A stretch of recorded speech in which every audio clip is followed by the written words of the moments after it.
Yeah, 10. I cannot type. If I type, it says that you cannot chat with Tenley during this meeting.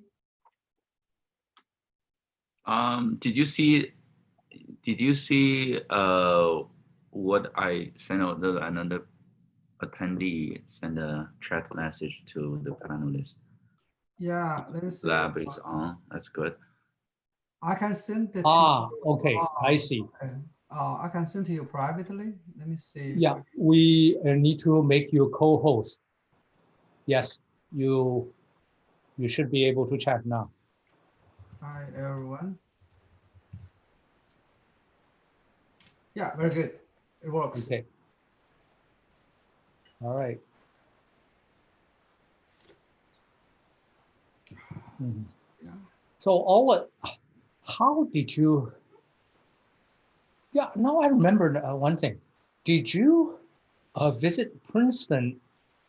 Yeah, you work with Torquato, right? Yes, I did. Oh, right. Yeah, so it was shortly after my PhD where I had initiated this work on metamaterial design, negative Poisson's ratio and stuff. And Torquato was together with other people in the Materials Institute. He had acquired a 3D printing machine. And so they convinced me to come over to design for that and build structures with it. So when was that? What's that? When was that? 96. 96? Yeah. Already a while ago. Yeah. How long did you stay? Just for 9 months, I believe. 9 months. So you and I probably overlapped at Princeton. I went to Princeton 97. Yeah, this was end of 95, beginning of 96, that winter, I think. All right, maybe we just so we might just have missed. How did you get started with this field? It's early on, very young field. Yeah, well, I guess I was fortunate to be at the origins. So Martin Bensø was a professor here and had started it up. And actually, there was a long tradition for structural optimization at our university. So it started with Fridtjof Njordsson, the old professor who started some of these activities. And then there were the younger guys, Pauli Petersen, even Viggo Tvergaard, I believe, did a little bit of optimization in the very early days. Yeah. And then came Martin Bensø and Niels Olhoff. And so I was sort of at the core of everything and the first developments, and I was lucky to get into the field, I think, at a very early stage. So it was kind of a coincidence. Yeah. So I guess when you started as a PhD student, these 3D printing was not even a thing, right? Yeah, actually, I meant to ask the similar thing. Okay. Well, actually, yeah, so it was only in 95 when Torquato told us that he had acquired, or they were acquiring this machine, that I learned about it. So up to then, we had to build the structures by hand, so to say, and do working models and stuff. So it only came later. So Ole, so it seems that to me, the advent of the 3D printing and topological optimization seems that it's golden time for topological optimization, right? So you can easily achieve those structures you optimized in 3D printing. It's actually very interesting because it started sort of at the same time, right? 3D printing started in the late 80s and topology optimization in the late 80s. And they grew up side by side, had a little bit of interchange, but then only in the last, 5 years, things have really exploded. And I usually say they constitute a perfect marriage because 3D printing provides the geometrical freedom that we can allow in topology optimization, and 3D printing thrives from the fancy designs that we can do. Yeah. Hey, Ole, let me introduce Jimmy Xia. Jimmy Xia is our leader of extreme mechanics. Hi, Ole, how are you? I'm fine, thank you. We already communicated this morning. Yes. Turns out Jimmy spoke to our dean about further collaborations between our universities. Oh. So NTU and DTU are trying to collaborate with each other. Yeah. I also see Glaucio Palino over there, our friend. Hello, Jimmy. Oh. Hello, Ole. Hello, Glaucio, and hi, Shu. Hi. Hello, Ola. Nice. Nice to Hi, meet you. Sulin. Hey, Shi, how are you? Hi, And Penn. Guoshu over there, yeah. So it's All good to these see some friends. fellow topology optimizers in the picture Yeah. here also. Yeah. Hey. Hello, Zhang. Oh, hi. Wonderful. Great. So Ole, I, as I said, I stepped out from Dada University of Technology. So I always have this question. So you do topology optimization, but on the conditions, do optimization all the time. We minimize free energies. We maximize the entropies, right? So what the major difference? Well, very good question. I mean, usually we do what we call the nested approach, where we switch between solving the equilibrium problem, which is also an energy minimizing problem, and then the optimization problem. But there exist a number of combined approaches where you actually define it all as one big nonlinear problem with material properties that adapt to the local stress situation. And so in fact, Martin Bensø and co-workers had a lot of these studies where it was combined into one problem, which you can read about in our book. So there are so many similarities, but you can actually define topology optimization as a nonlinear material modeling problem, so to say. You say phase field model. I'm working on phase field model in these days. You know, it's also, you know, you have this mass diffusion, right? Yeah. So that will cause mass redistribution. Yeah. Basically, topology optimization actually deals with or addresses how we distribute mass around a domain, right? So, are there any ideas from that? Definitely, there are many people who have done phase field approaches to topology optimization where they use those methodologies. And in fact, it's not too different from how we optimize things. So, and I will actually later on say that many of these approaches, they have different names, but they are actually doing almost the same. So there are also various level set approaches and phase field and all kinds of stuff. And when it boils down, it looks very similar actually. So always to distribute material in some fashion driven by some objective function.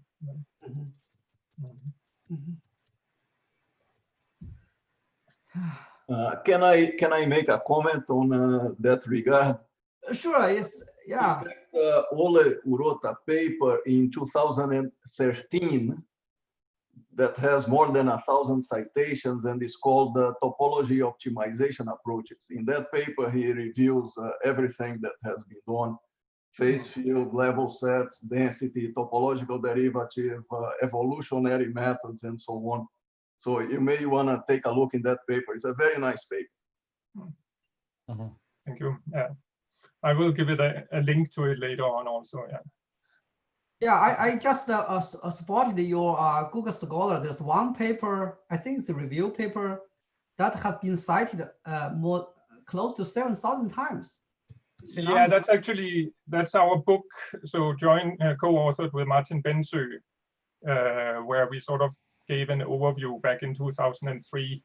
And it's sort of the reference book in the field by now. And even though it's old, I think it still covers at least the basic methodologies very well. We have actually, or actually Bensø is retired now, but we have at several occasions thought about whether we could write a new book. But I think the field has grown so immensely now that it's impossible to give an overview of the whole thing in one book. You would have to divide it into different directions now. So there's really been amazing developments for the last 10, 15 years.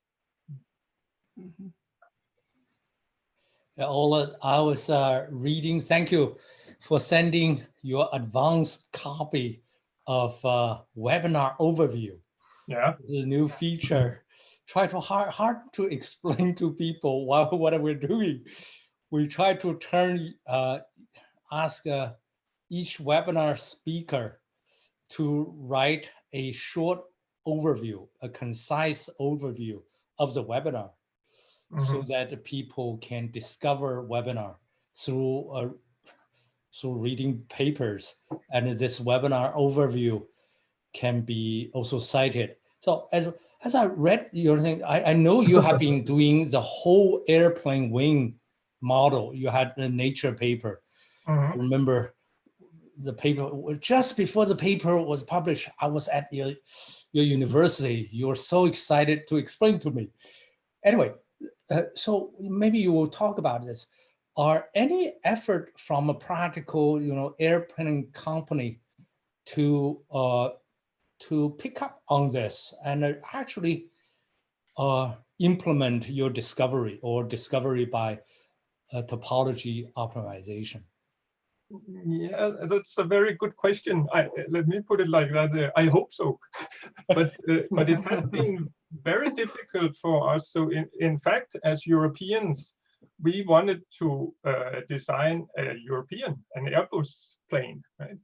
But even though we tried from different directions, we couldn't get to connect with people who had the right to give us the right loading cases and the correct insight. So we ended up doing the Boeing 777 structure, and that was mostly because there is a common research model from NASA that allowed loading cases and all this stuff. So unfortunately, it seems like the airplane industry is very closed, even though we tried, and all engineers from aerospace we have talked to are very excited about it, but somehow we haven't found the right angle into this field. So as I said, yeah, we hope that somebody will get so inspired that they will contact us for more. I will be talking about another example in bridge building, where we actually have one of the world's leading bridge engineers involved in the project. So probably chances are bigger that a bridge will be built with this than the airplane, but let's see. Yeah. So in your overview, you also wrote about stress concentration. My field is a fracture. To me, fracture is still very hard even to simulate. There's nobody can honestly claim from atom to structure prediction of a fracture. Yeah. So, but what is the general thinking in topological optimization field? Ultimately, airplane wing need to be safe. How do you think about this kind of thing? Yeah, I mean, to begin with, we would design it for lowering the stress and actually not do the fracture problem. That would sort of be an indirect way of going at it. But there are activities in our field where people are doing fracture problem and crack propagation and various things there. That's coming more and more. Actually, Klaus, did you do something on fracture or at some point? I don't. Not with topology optimization. We did a lot of work in fracture and topology optimization, but separate. Okay. Yeah, not yet, but I think, I mean, there has been so much going on in topology optimization, and people have searched all directions, all physics, all this stuff, and so sort of the hard problems are missing or are remaining, and I think more and more people will go to the nonlinear material stuff and fracture and plasticity and all this stuff. That's sort of the tendency now. The higher hanging fruits. Yeah, Ole, I remember on one occasion you said something stuck to my head, or that you said if you cannot model something, you cannot optimize it. Yeah. The fracture is one of these things. The modeling is at this point still incomplete. Yeah. So maybe that's a challenge. So the other thing, I wrote a mark something. I sent you back a comment on your overview, very nicely written. But I ask you, are because so many young people wants to machine learning. In my head, topology optimization is machine learning, but there might be some more broader, theme in machine learning. Would you care to comment a little bit? Yeah, I guess it's we have 2 minutes. It's a longer story here. Maybe we should save it for afterwards. Yeah. But yeah, sure. I think there's a big difference in AI, artificial intelligence, and machine learning. And definitely at Christmas lunches, we have agreed that artificial intelligence we actually do. Whether we do machine learning, I'm not sure. I prefer to say that we use human intelligence and don't need machine learning, but we can get back to that later on. All right. I guess we have 2 more minutes. So we usually start on time because everything is recorded. We normally don't wait for attendees. We don't know who to wait for.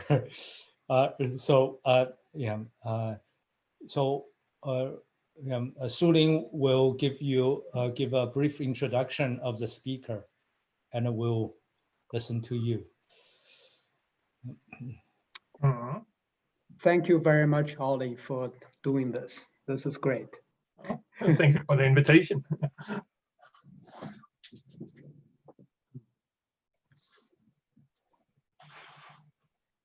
So Glashow, you are also very active in the field. Yes. By your estimate, how many major groups doing topology optimization, either in terms of a serious application or serious development?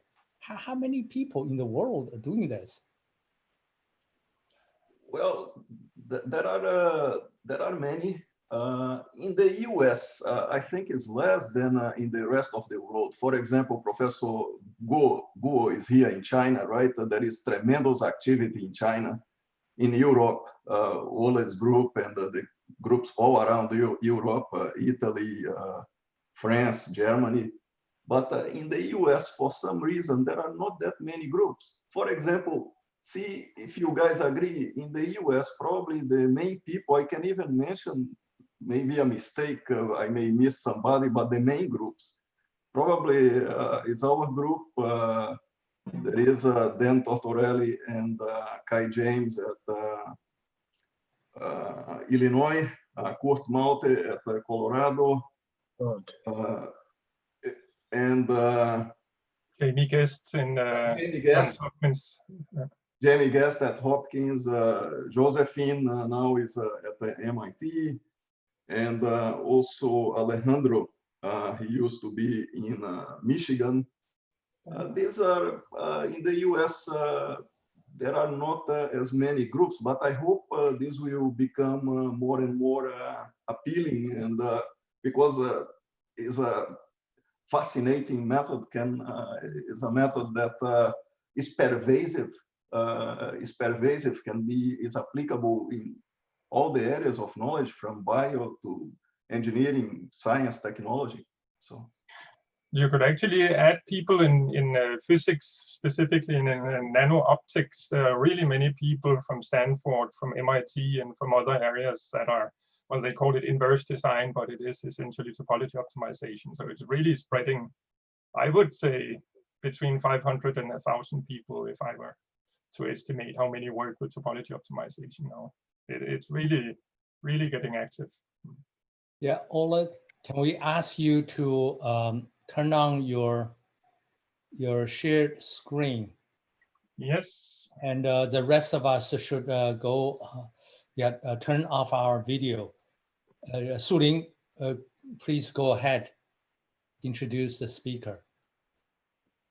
Okay. Hello, people from all the continents. I am Sulin Zhang, and a professor at Penn State University. I also serve as an associate editor for Extreme Mechanics Letters. I want to take this opportunity to thank many of you in the audience worldwide for your continuous support for Extreme Mechanics Letters as authors and reviewers. So we are gathering today online for one purpose, every Wednesday, EML webinar. I very much appreciate the leadership from Zhang, Jimmy, and Zhang for establishing this forum, and that tremendously benefits the mechanics community. So today we are very happy to have Professor Ole Sigmund from Technical University of Denmark as our EML webinar speaker. As noted in our webinar flyer, Professor Sigmund has received many achievements and awards. He's the member of Danish Academy of Technical Sciences and the Royal Academy of Science and Letters. And he's the former president of International Society of Structural and Multidisciplinary Optimization, and the former chairman of Danish Center for Applied Mathematics and Mechanics.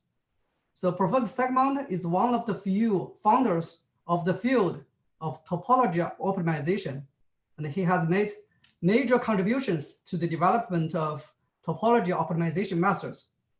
Among many of his highly cited works I found from his Google Scholar, his book, Topology Optimization, Theory, Methods, and Applications has been cited nearly 7,000 times, which sets the foundation of the field and speaks for his leading role in this field. Okay. So we are very excited to hear from Ole about the past breakthroughs and his vision in topology optimization. Without further ado, let me pass the podium to Professor Sigmund for his today's talk, Topology Optimization Status and Perspectives. Professor Sigmund, the floor is yours. Thank you very much, Sulin, and thank you to the EML editors for inviting me to give this status and perspectives talk about activities in the topology optimization group or on top-up group. And thank you for the audience who are sitting at home in morning or afternoon or nights and listening to this. I have tried to make it quite general such that both topology optimization experts and non-experts will learn something. And otherwise, of course, discussions afterwards may shed more light on what I'm talking about.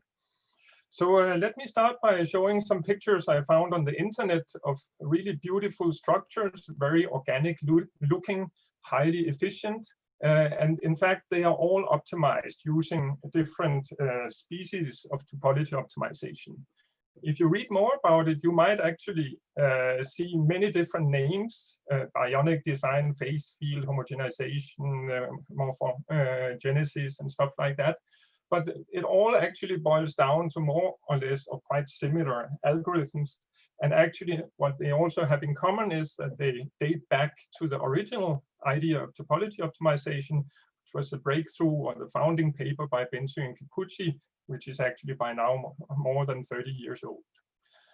Back then, Bensui and Kikuchi used quite advanced mathematical theory. They used theory of homogenization. They used knowledge of optimal so-called rank n composite structures at different length scales. And with this, they obtained optimized structures. So this is optimized for stiffness with supports and a load in the center. They achieved these quite mushy and actually not very good looking structures. And in hindsight, you could say, how can it be that something became so popular out of something that looks so dull as this? But certainly the potential was there. But maybe partly the reason for this dullness and partly the mathematical complexity actually retired more or less this approach. And instead of that, and specifically after Bensui back in 1999 proved the physical validity of density methods, then these homogenization approaches were more or less retired and substituted by density methods, level set approaches, and many other approaches. And well, the topology or the TOPA group has always resorted to density methods. So this is where I will concentrate my efforts. But if you have interest in learning more and learning about the differences between these different methods, then please look up this paper here that also will be given later on. Now, to demonstrate the density approach, let me start with the GE challenge. So this was the General Electric company in order to investigate potential of additive manufacturing. They made a competition some years ago where they wanted users to try to optimize a certain bracket structure that had some four support structures and various load cases and some given outer boundaries. And they asked users to come up with the lightest possible structure that would satisfy certain stress constraints and displacement constraints. And the winner was this structure, which probably was envisioned by intuition, looks very beautiful. But already looking here, you see that you have supports at these four corners. So there's really no reason to have material here. So just looking at this, it's obvious that the right topology has not been found in this case.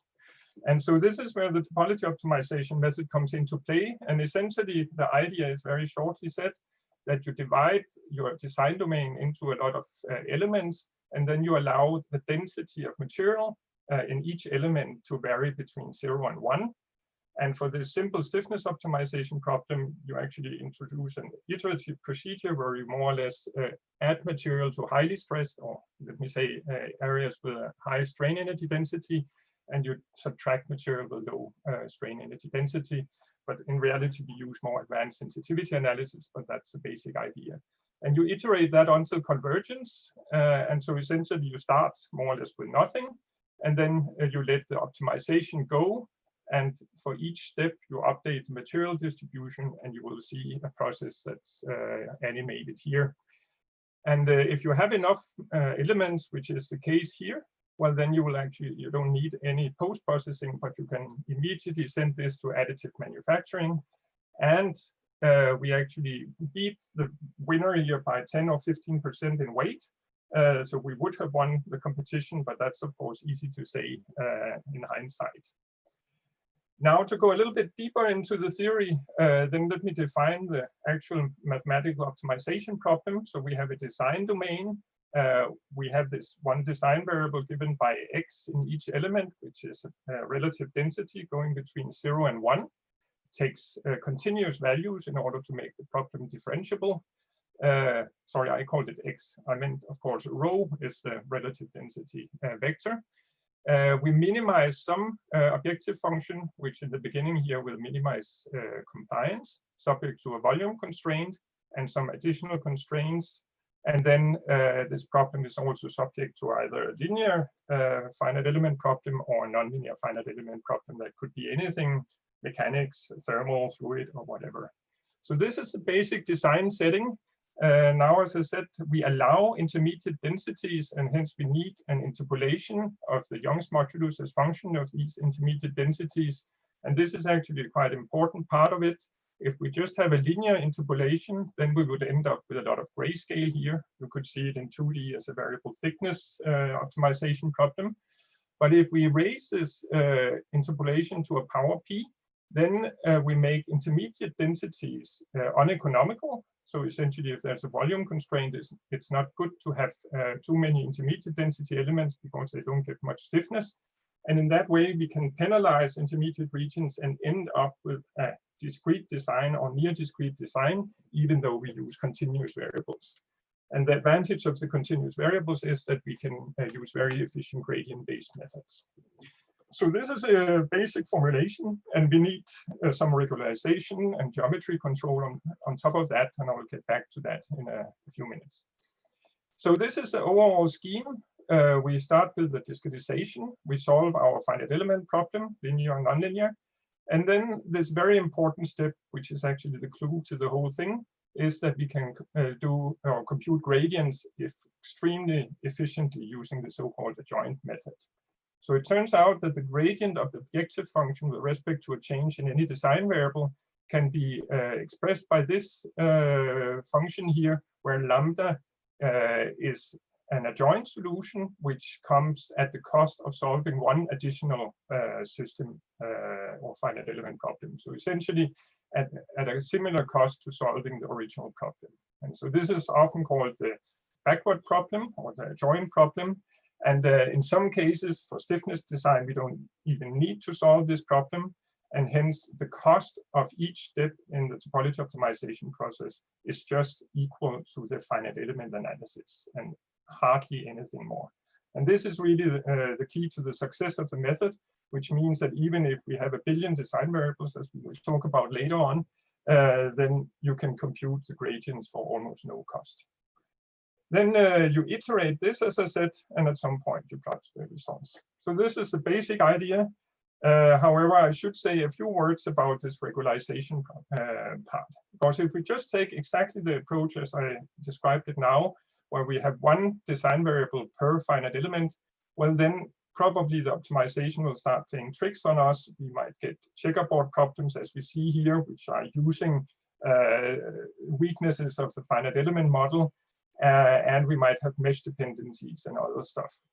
So in order to avoid that, we introduce a length scale control by some filtering techniques. I think people in solid mechanics are quite familiar with non-local theories where you solve an auxiliary smoothing problem or Helmholtz problem, where you take the original variables and you smooth them and you get a length scale introduced by R here. And if you do that, then independent on the mesh, you will get the same structures. You have control of the length scale and things work pretty well. The only thing here is that you end up having these blurry boundaries with some grayscale. And if you want to get rid of those, well, then you can do a subsequent projection step where you essentially take a smooth Heaviside function and project densities lower than the projection value eta to 0 and those higher to 1. You do it with a smooth function in order to ensure differentiability.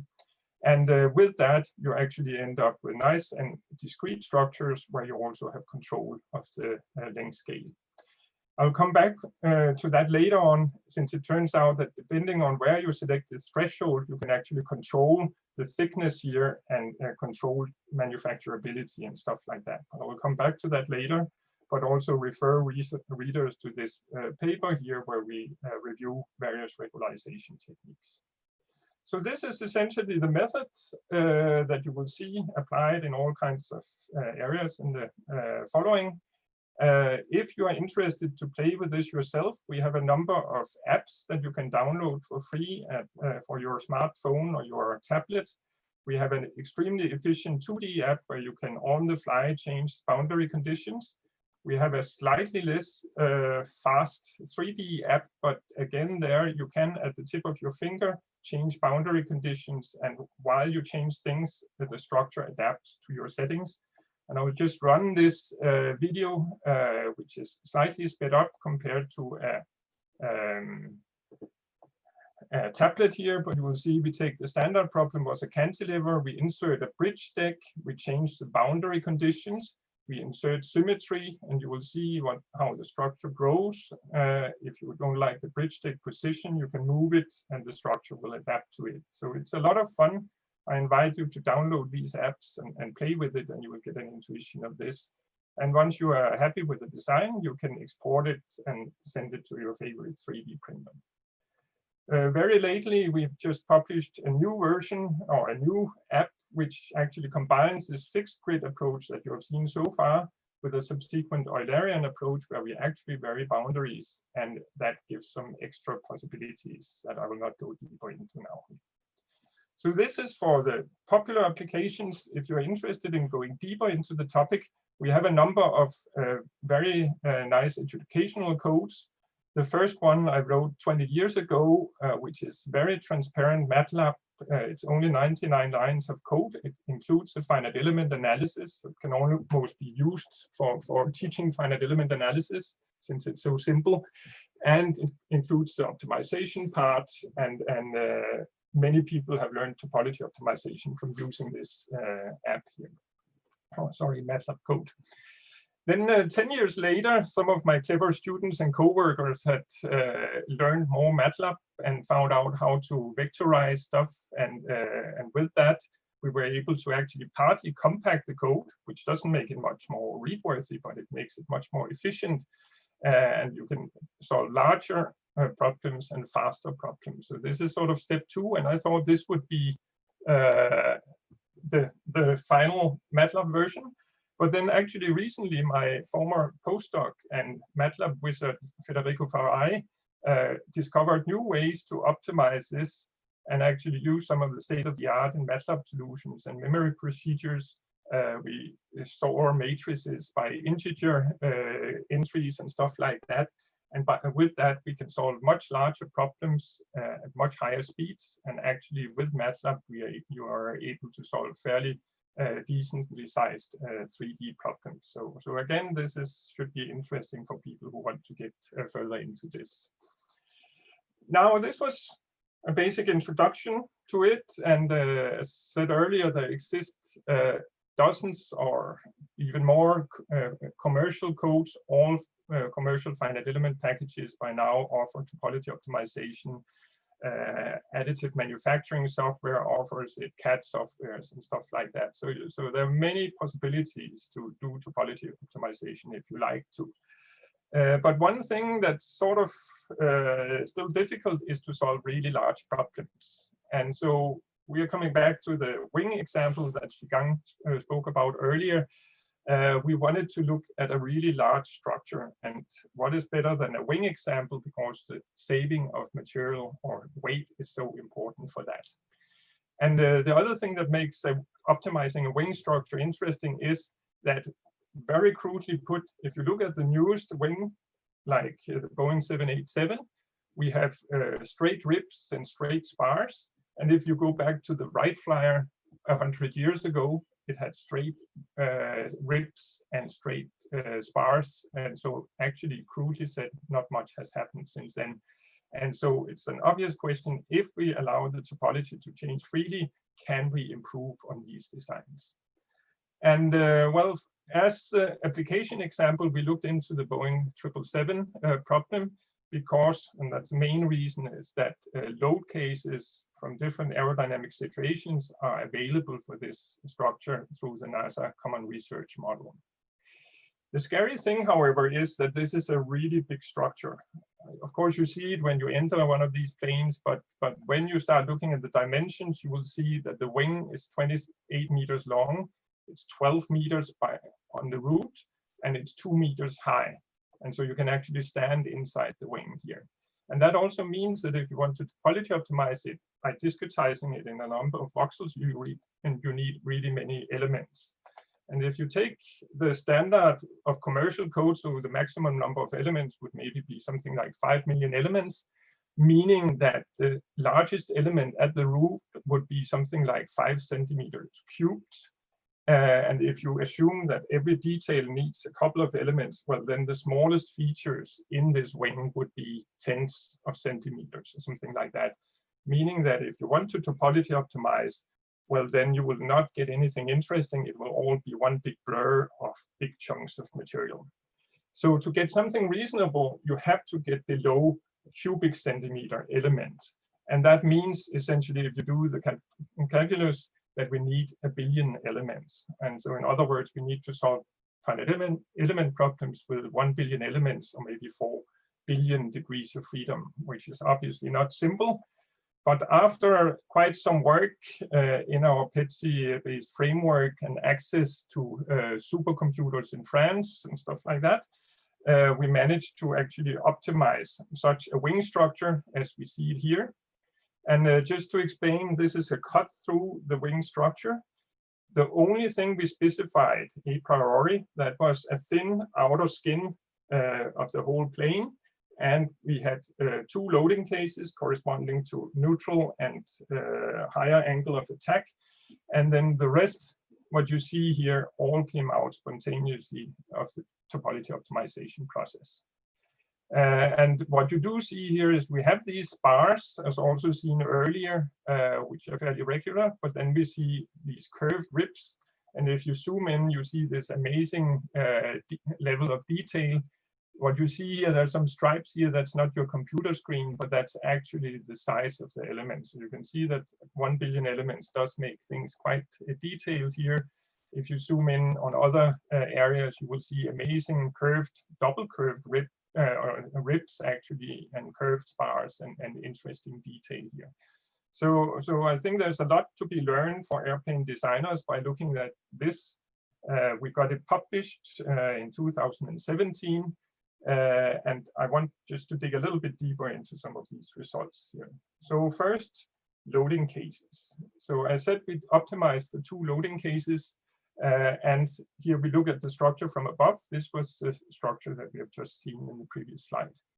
But if we just optimize for one loading case, let's say it's a neutral flight situation, then we actually see here that there's only one spar here. So there's no torsion stiffness as provided by the wing box we saw here, since really it just finds a position where there's mechanical equilibrium and no torsion. If you go to the higher angle of attack, you will see some kind of a wing box providing torsional stiffness at the outer part, but again, in the inner part, there's no torsional stiffness. And so this example shows how important it is to take into account multiple loading cases when you do a structural design.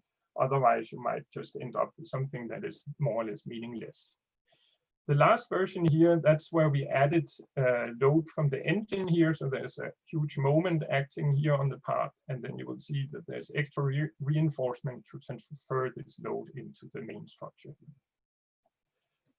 Now, during the submission process or review process, the reviewers wanted us to exactly quantify the savings that we could obtain, which is definitely not simple here. And this still requires thousands of engineering hours to actually design a wing structure from this.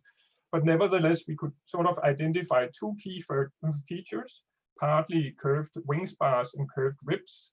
And let me just show that. So if you make a cross-sectional view here, you will actually see here that the spars are curved. They're not just straight here, they are curved as indicated by red here.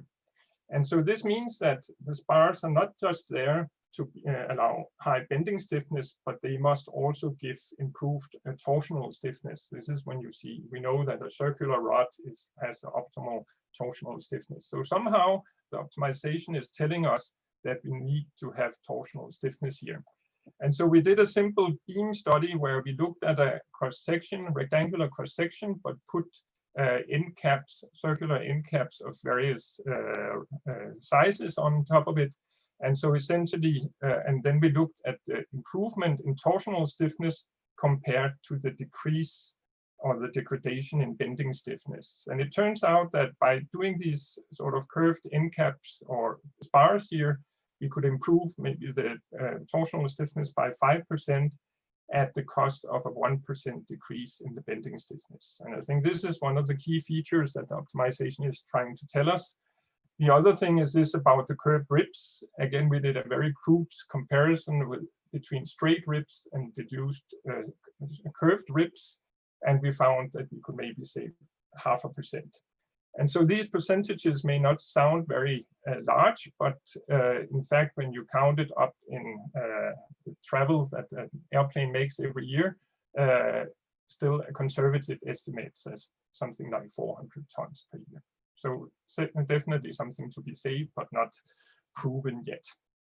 Just to finish this story, I would just say that we are working on, up to now it was solid structures. Now we are looking also at large scale shell structures, and we have done some studies recently that are just under submission, where we discretized the body of the airplane with 7.5 million shell elements and got some amazing looking structures there, but that will be for a later story.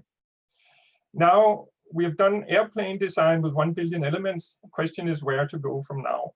And obviously the next goal would be tera resolution instead of giga resolution.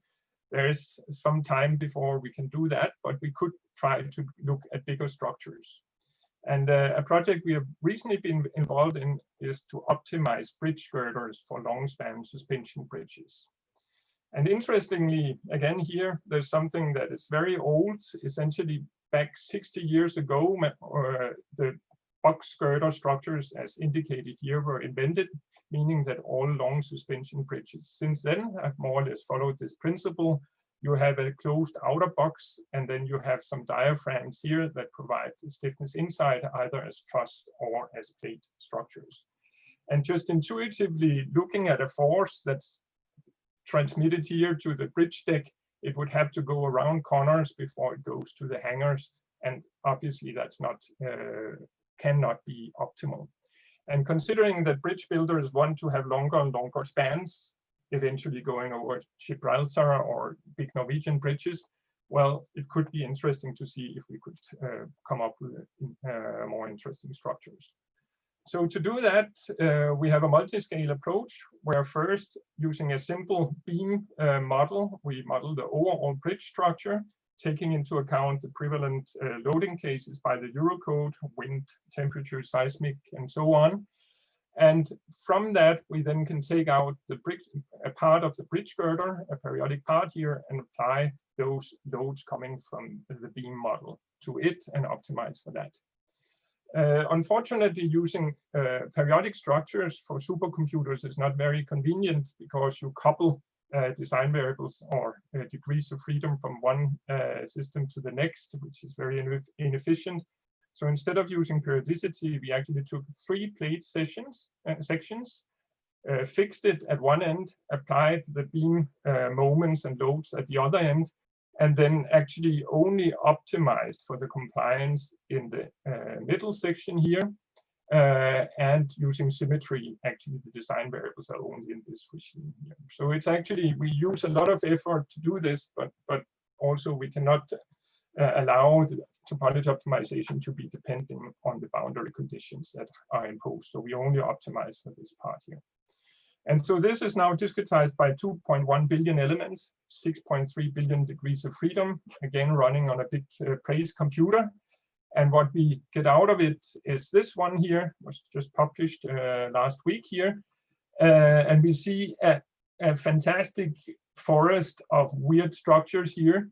If we look at it closer, we can actually see that there's a lot of systematism here. So you will recognize these curved diaphragms or something like that, and you will recognize here that there's some kind of plate structure transferring these loads to the hanger parts here. So obviously nobody in their full mind would start actually building this structure, but by looking at it and trying to extract main features, you can actually come up with a simplified design, which just consists of 5 curved diaphragms and this additional plate here. And this is the structure, and then you can start comparing. So if this was a conventional design, this is our interpreted design. That should not be too hard to build. It shouldn't be too hard to bend these steel diaphragms in this shape. And with this simplified model, you can start doing some post-optimization studies. And what we found was that if we just took the same dimensions as the conventional design and used for this interpreted design, we would have a stiffness improvement or an associated weight improvement of 12 or 13%. And if we did a subsequent optimization of the thicknesses of these various parts, also the troughs given here, well, then we could actually achieve up to a 28% weight reduction here. And well, that's a lot, especially considering that if you have a lighter bridge girder, you will also have a lighter bridge tower and lighter cables and stuff like that. So by knock-on effects, we are up to 19% saved weight in the entire bridge, corresponding to 43,000 tons of CO2. So I think this is a very nice result, and we hope that it will inspire civil engineers to work more in this direction and use more topology optimization.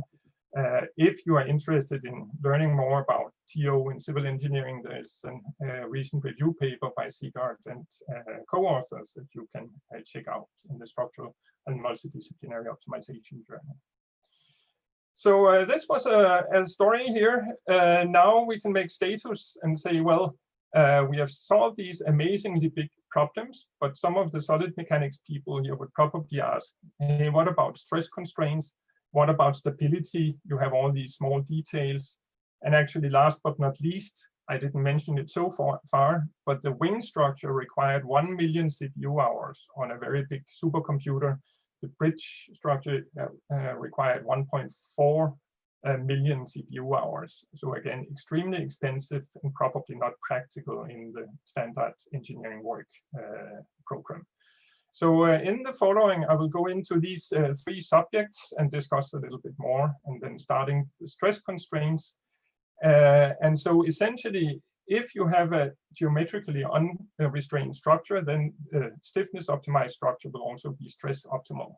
However, with this very standard problem that we are using as a benchmark, when you have a re-entrant corner or a singularity here, well, then this stiffness optimized or compliance optimized structure will have a kink here with a stress singularity, whereas a good stress optimization topology would have a rounded corner here. So this is something we can do. It has been pursued for many years, and we can get rather nice structures. The most normal objective function is a p-norm constraint, which, however, comes with some problems, because if you you have to select a rather large p-norm to get a uniform stress along the boundary, which makes the problem very ill-posed or non-differentiable. On the other hand, if you use a too small p-value, well, then you don't control the stress as well. So there are various problems here. Another problem is the accurate estimate of stresses along a hole. Of course, recall here, I think you all know that the stress concentration in a circular hole, a small circular hole subject to uniaxial stresses, would be a factor of 3. However, when we use these fixed mesh approaches, as we tend to do in topology optimization, and we try to vary the radius of this hole, we will see these fluctuating values. So essentially, every time the boundary passes through a new element, you will have a stress peak. And for something where you use gradients to compute descent directions, this is really bad. So to circumvent this problem, we have played with the interpolation functions. And if you recall the Heaviside projection that we used to get black and white structures earlier, then it turns out that we actually don't want entirely black and white structures. We want to have a small gray transition region to model stresses accurately. And so to say, we want a little bit of grayscale here. Because if we combine this with an appropriate interpolation function for the stresses as function of the density, then it turns out that we can smooth this stress along the circular hole, and in that way make it applicable to gradient-based topology optimization. Another issue, as I said, the p-norm constraint is not very convenient. On the other hand, to solve these problems, we need as many stress constraints as there are elements. So that's also quite cumbersome. But using augmented Lagrangian approaches, as we and also Claudio Paulino has been pursuing the last few years, well, then we can actually reformulate all these stress constraints into one Lagrangian function. And by careful choice of parameters, we can gradually convert this into a regular stress constraint problem. So I will not go too much into detail here, but rather show you some results. So this is the stress optimized design here. Again, we have a load here. We have supports up here, just for your info. And this critical point is this comes out of the topology optimization, this nice smooth rounding, which looks very nice. If we look at the stresses in the fixed grid, it looks like this. Obviously, it's interesting to see what if we extract this boundary. So if we make a contour plot in the gray, thin gray zone here, mesh this with a very fine grid, well, we get a structure like this. And what we see is that the stress is almost the same as it was before, but now with a body fitted mesh here. So this is very nice. Another thing we note here is that a stress-based design is not fully stressed, as some people expect. So it means that there are regions here which are actually not very highly stressed, but they are necessary, because if you start cutting anything away here, then the stresses will go up other places. So this is sort of a special thing, that it's not intuitive how you design the optimal stress structures. However, we still have a problem here. Because now I will try to actually make this structure a little bit thicker or a little bit thinner. So in other words, we are trying to erode or dilate the structure a little bit. And specifically, when we erode the structure, you see that the colors go up. And we can actually plot this as in a diagram like this here, which shows the maximum stress as a function of this erosion dilation operation, or in other words, the eta, so the projection value in our projection scheme. And for the baseline design here, we satisfied the stress constraint. If we make it thicker, the stresses will increase a little bit, which is not detrimental. However, if we make the structure slightly thinner, then suddenly it almost explodes and it's a really bad structure. So if the manufacturing process shakes its hand a little bit, we are lost here.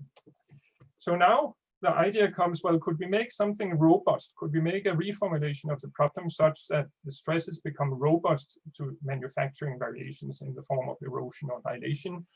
And I'll just show it shortly, but the idea is that you recall the original projection that we used at 0.5 density. But interestingly, if we project at 0.8 or 0.3, then that corresponds to having a thinner or a thicker structure. And so essentially what we do in the optimization is that we optimize for the worst case of these three realizations. So in other words, we make a design that can tolerate uniform erosion or dilation. And the cost is, of course, a 3 times increase in finite element analysis cost and in the number of stress constraints. But on the other hand, you will see that the design is much nicer looking and much more efficient.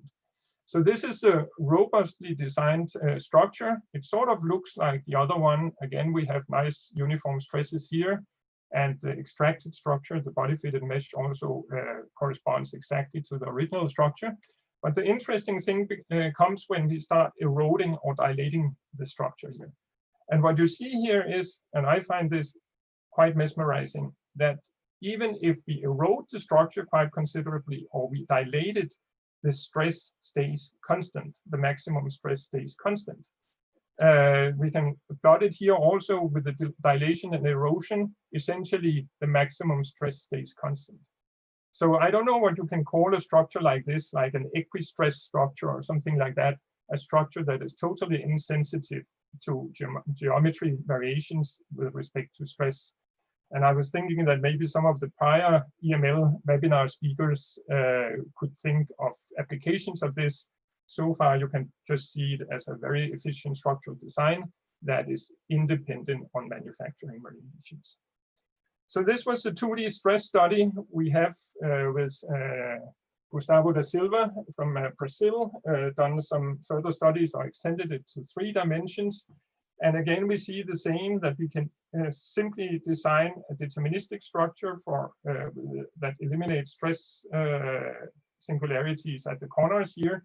But again, it's extremely sensitive to manufacturing variations. However, if we introduce this robust approach, we get a structure that is almost insensitive to stress variations. And you will see again here that these outer stresses stay almost constant. And with this, we've actually gone to a mesh convergence study.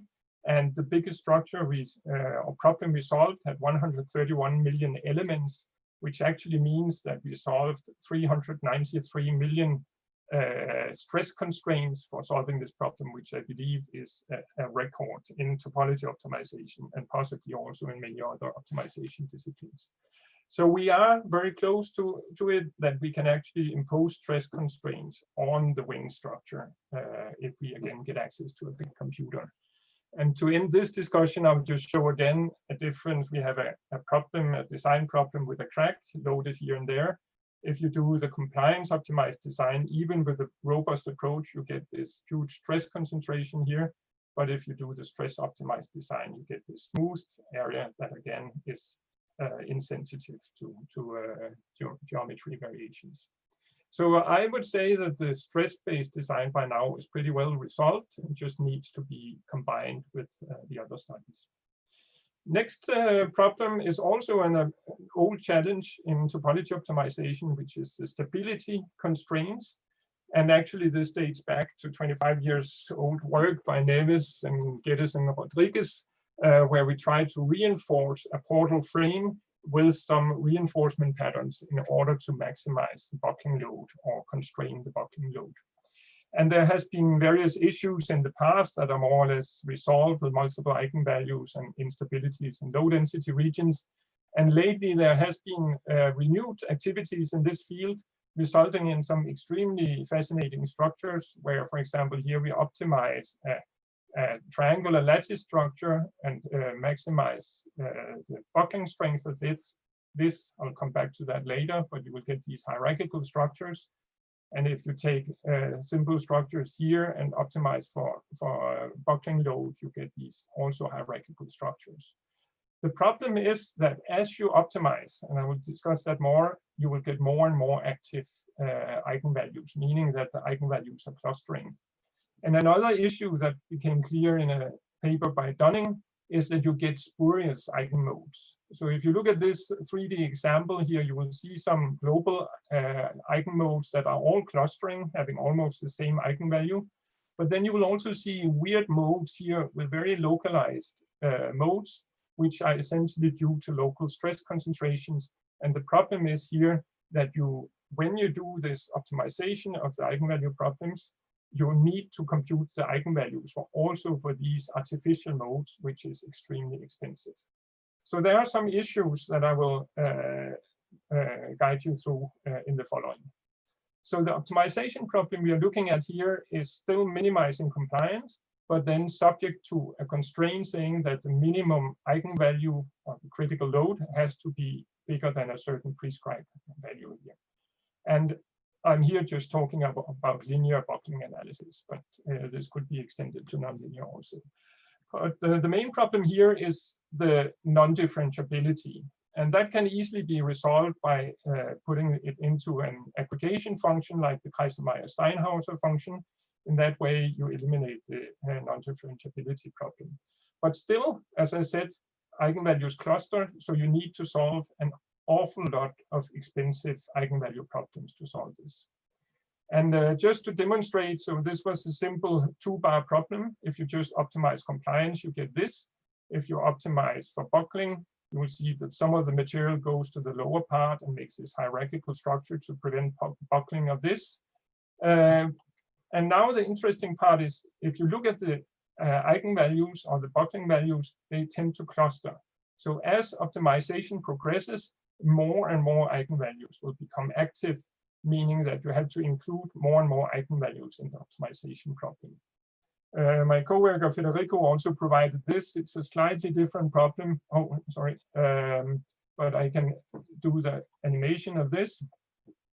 And you will see as optimization progresses, it grows these smaller structures, but you will see that also the eigenvalues start to coalesce. You have more and more active eigenvalues. So if you look at these eigenvalues, or eigenmodes, let me put it like that. As I said already before, you have some global modes. This is the first mode, the second mode. But then you have these local artifact modes, which are associated with local stress concentrations. And to compute this mode is awfully expensive and a total waste of time. And so somehow you want to get rid of these modes that are somehow artifacts, not fully clearly understood where they come from, but you see that there are several of them. And to partly make this process more efficient and partly get rid of these local modes, Federico Ferrari and I came up with an idea where we actually use a multi-level approximation of the buckling modes. And so it's a little bit about like multi-level solution of large equation systems. You do this cycling, V cycling or W cycling from coarse grids to fine grids and back again to find the solutions. Here we apply it in a specific way, meaning that we only solve the eigenvalue problem or the buckling problem on the coarsest scale. So it means that we cannot see very localized modes on this scale. Then we project through intermediate scales here. And on the fine scale, we actually just solve a linear problem. We never solve the eigenvalue problem, but we approximate the eigenvalue by the Rayleigh coefficient. And so this calls for a very efficient approach. Essentially, we can do it at the cost corresponding to linear buckling analysis. And the nice thing is also that these buckling modes are sort of hidden. So if we solve it at the fine scale, the whole problem, then we would see these buckling modes. I can hardly see where it is in this picture here, but I can hardly see somewhere it's here, I think. But if we do this on a coarse scale, so we only solve the buckling problem at the coarse scale, then we on purpose overlook these localized modes, and we just get the first buckling mode, the second, and the third, and hence we can do a much more efficient algorithm. Of course, the problem is afterwards, we may get these localized modes back. For example, we may have the most critical mode associated with this little bar here, but then our argument is that you can actually just locally stiffen this in a post-processing process, and in that way you can actually get very efficient buckling optimization using this multi-level approach. So again, I think we are close to having sort of resolved the main issues in buckling analysis or buckling optimization. And this was just done in MATLAB, where we see the difference between a stiffness optimized structure that is fairly thin and would probably buckle out of plane here, whereas the buckling optimized or stability optimized structure has a larger cross section with some reinforcement bars here, and you see the fundamental buckling modes here. So what this awaits is just the extension of this to our PETSI framework, and then I really hope in the near future that we can solve gigascale problems, including buckling constraints. Okay, so I still have some time to go. So next was the problem with multiscale or with CPU costs. So I told you that the wing structure was used 1 million CPU hours. The bridge structure used 1.4 million CPU hours. And really, that's too expensive in a practical situation. So we are thinking, or we are working on doing multi-scale approaches to save time. And we are certainly not the only ones who are doing that. There has been a lot of activity in the topology optimization domain to do multi-scale approaches. And some of the commonly seen approaches are illustrated here. We have the macro structure. You compute the stresses in the Gauss points, and then you have a microstructure optimization where you optimize microstructure for the prevalent stresses in that point. And this gives very interesting structures like this, where you see that the local microstructure adapts to the local stress situation. But on the other hand, this usually assumes separation of scales. So the local problem is a homogenization problem that assumes infinite periodicity. And that means that these structures are not connected. There's nothing in the model that asks them to be connected, and hence they are really not practical. Then there are different approaches. Some people put constraints saying they have to be connected there, or people use fixed microstructures that are automatically connected or something like that. But really, I believe this is too restrictive, and really we should not attack the problem in this way here. And actually, another point is that there's no reason to optimize locally because optimal structures are already known. Optimal structures have been known for decades, or actually 60 years, dating back to Hashin-coded structures. A lot of applied mathematicians introduced so-called rank laminates that I'll come back to, and there has been a number of other optimal microstructures that actually reach the theoretical bound for local complementary elastic work for stiffness optimization. And so the point is here that we actually know. So the applied mathematicians came up with closed form solutions. Given a stress field, they could say the optimal structure achieving the bounds is given by these ranks up to rank 3 laminates, so laminates in different proportions at 3 different length scales in 2D, and up to rank 6 in 3D. The only problem with these is that it's difficult to manufacture them, and you need multiple length scales to achieve the theoretical bounds in the general case, but it actually turns out that you can convert these structures to single length scale and not too expensively. So we did some studies on that recently, where we used the closed form solutions for the analytical rank 3 laminate. We converted it to a 1 length scale structure, just taking the same angles and material densities here. And this happens at most at a increase in or decrease in stiffness of 15% in the very worst cases, since we also implied a minimum length scale on this. But then you can take these structures and do a subsequent shape optimization of these, and you would get down to worst case errors of 8%. So it means that you can actually design structures almost analytically that are close to the theoretical optimum. And with these structures, we can go ahead and optimize without having to re-optimize the local microstructures. And it turns out this was actually exactly the approach pursued by Bensui and Kikuchi back in their days. They already knew the optimal rank structures, and they used this to produce these pictures. The only problem was that they were not able to extract the topology of this. So in fact, there's a lot of information hidden in there. So at every point, we actually know the microstructure that is associated with that. We just need some way to to extract it here. And we have done that with a projection approach or dehomogenization approach that was first, the idea was first seen in Pansen's-Robelsi, but we have in several works improved on this. And I will just not go into details here, but just sort of visually show you what's happening. So the idea is we first do the Benzi-Kikuchi homogenization approach on a very coarse mesh. And essentially, in every point, we then know the lamination parameters, stiffness in 2 directions, and the optimal angle. And then we, by some computer graphics techniques, we find a field here, we call it the phi field, with a special property that the gradient of this field is aligned with the optimal material direction up here. And we do that for both material directions for a single load case problem. We solve a least squares problem. We get these fields. Then we can take a cosine of these fields and we will get these stripe patterns. If we then combine these 2 patterns and add the knowledge of the lamination thicknesses from here, we will actually end up with a design looking like this. And this is the optimal structure attained at very small costs. Essentially, a factor of 50 in 2D is saved, and maybe a factor of 1,000 in 3D is saved. And so this is the main idea. There are several issues that I'm hiding here that you might read about in our papers, but we can do amazing stuff with projection based on the homogenization results. We can control the periodicity by forking of the structures. We can solve multi-node problems.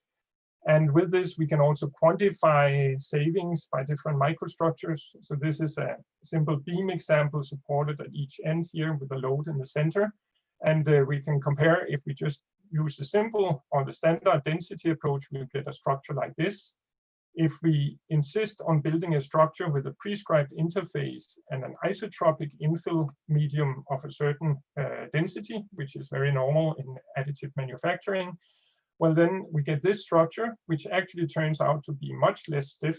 The compliance increases by 64% compared to the reference design.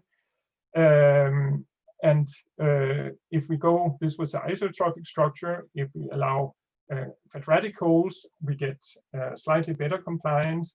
And if we allow even more design freedom and allow rectangular holes, we would get down to 25% of the optimal structure here. So it's actually interesting, and I think contrary to some people's belief, that microstructure is not always optimal, certainly not if you prescribe the densities. So you could ask why use infill or why use microstructures at all in this case.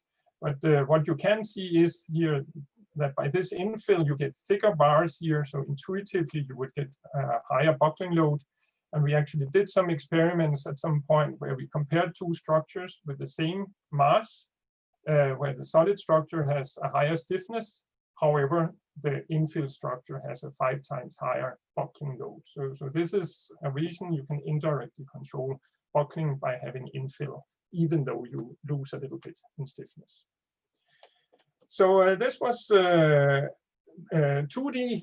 We have recently extended this also to 3D. This is a so-called electric mast example, where we compare the density approach, where we discretize by more than 200 million elements, and we compared it to the projection approach. You see several similarities, but also some differences. And the main message is here that here on this density approach, we used 2 hours on 3,200 cores. So that's quite a lot of CPU time, whereas the other here was obtained just in 8 hours on a simple MATLAB PC. So you can save tremendously in time using this, what we call the dehomogenization approach. One issue is still that as a post-processing step, we also want to model this and evaluate how well the structure is doing. And in this post-processing step, we actually map the structure to the same discretization as over here. And then we are back to having to use a supercomputer.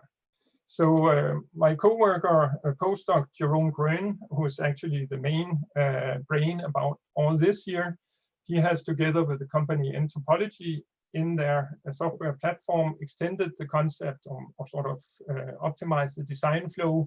So he does this inverse homogenization he then uses the implicit modeling capabilities in topology to model the structure or to project it.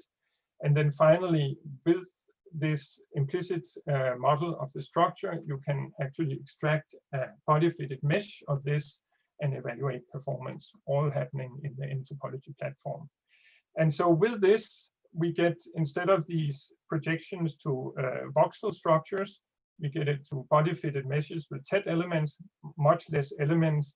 And right now we are sort of approaching a factor of 2,000 in save time with very little decrease in structural performance. So this is something we're pursuing in order to cut the computational time. So yeah, this was essentially the main part of my story here. Just a few words about what we are working towards immediately, and then, if time allows, a few sort of unrelated topics about what's going on in topology optimization. So first, what I've shown with this de-homogenization approach now was for stiffness design. But again, I ignored strength and stability. And so to include, and for that case, we know the analytically optimal microstructures, these rank in laminates. Problem is, if we also want to include microstructural buckling, well, then we have to find the optimal structures. And in previous work with Christian Thomsen and co-workers, we looked at optimizing the buckling strength of microstructures. And in this case, we took a square microstructure, which is almost optimal for hydrostatic loading, and we tried now to optimize its buckling strength subject to hydrostatic loading. And you will see, as optimization progresses, we're actually searching the whole Brillouin zone, which means we are also considering global as well as local modes. We will see that this beautiful hierarchical structure is forming. And in fact, the critical load factor went up by a factor of 4.5, and the bulk modulus just down by 17%. So you can actually improve strength quite considerably without sacrificing stiffness. We did this for several other base structures, and we actually have done some experiments also. Let me do it here. You will see the simple lattice structure to the left that buckles very soon. Right there, it buckles in the global mode, whereas essentially this just goes on and never reaches the buckling mode, but it has some local buckling here. So essentially, we are working on that. And the dream scenario is sort of to combine everything what you have seen so far by optimizing the local microstructure with respect to buckling load or stability for various loading cases. In that way, we will sort of have the best performing structures. We will map them using the mapping approach I've discussed and combine it with stress and buckling, local and global, in order, hopefully in the future, to be able to design wing structures like this at orders of magnitude less computational effort. So this is the story. I don't know, Sulin, do I have a couple of minutes still, or should I stop here? I think sure. Please go ahead. Yeah. I will just browse through 4 slides just to give you an overview and not go into details here. But so the main thing is, I've shown you the basics of topology optimization applied to mechanics, but there are so many activities out there, and I will just, with these 4 slides, show some of these activities. So one thing that I already touched briefly upon is the integration with additive manufacturing, where you can take advantage of interface control and porous infill and stuff like that. Lots of activities going on there. One issue with additive manufacturing is that you cannot have overhang structures. So for example, having a horizontal surface there cannot be built. And hence we try in topology optimization to include manufacturing constraints, saying that the angle here has to be less than a certain value. And then you trade off the stiffness in order to get manufacturable structures. So lots of stuff going on there. One review to be looked at could be this one here, where people discuss these things. I've talked about linear problems. There's has been and is lots of stuff going on in nonlinearities, for example, making it possible to design programmable negative Poisson's ratio structures with constant Poisson's ratio over very large deformations. We did that with Jennifer Lewis some years ago. So lots of interesting stuff going on there, also in 3D. Thermofluidics is a huge area, lots of applications just reviewed. I think Alexanderson and Andreasen listed 250 works within topology optimization of fluids. We have transient turbulence, conjugate heat transfer, heat exchangers, and stuff like that. So essentially everywhere where you can model something with a PDE, you can also do the topology optimization. And last but not least, there are bunches of applications in wave propagation problems. Nanophotonics is a big field, photovoltaics, acoustics, and we have even done topology optimization of topological insulators in several works. So there are so many exciting things going on there and still things to be done here. So I think I'm stopping here, just concluding a few words. I believe we have paved the way for a giga resolution topology optimization. The next goal should be tera resolution.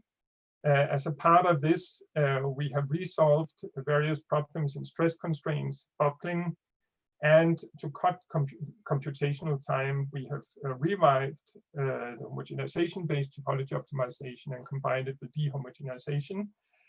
Despite all these things being solved, there are still many interesting challenges, and there's room for more researchers in this field.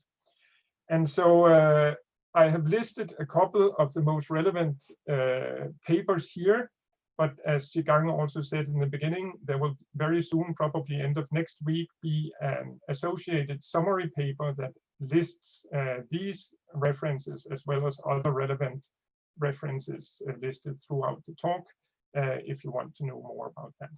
And so this concludes the talk. Thank you very much.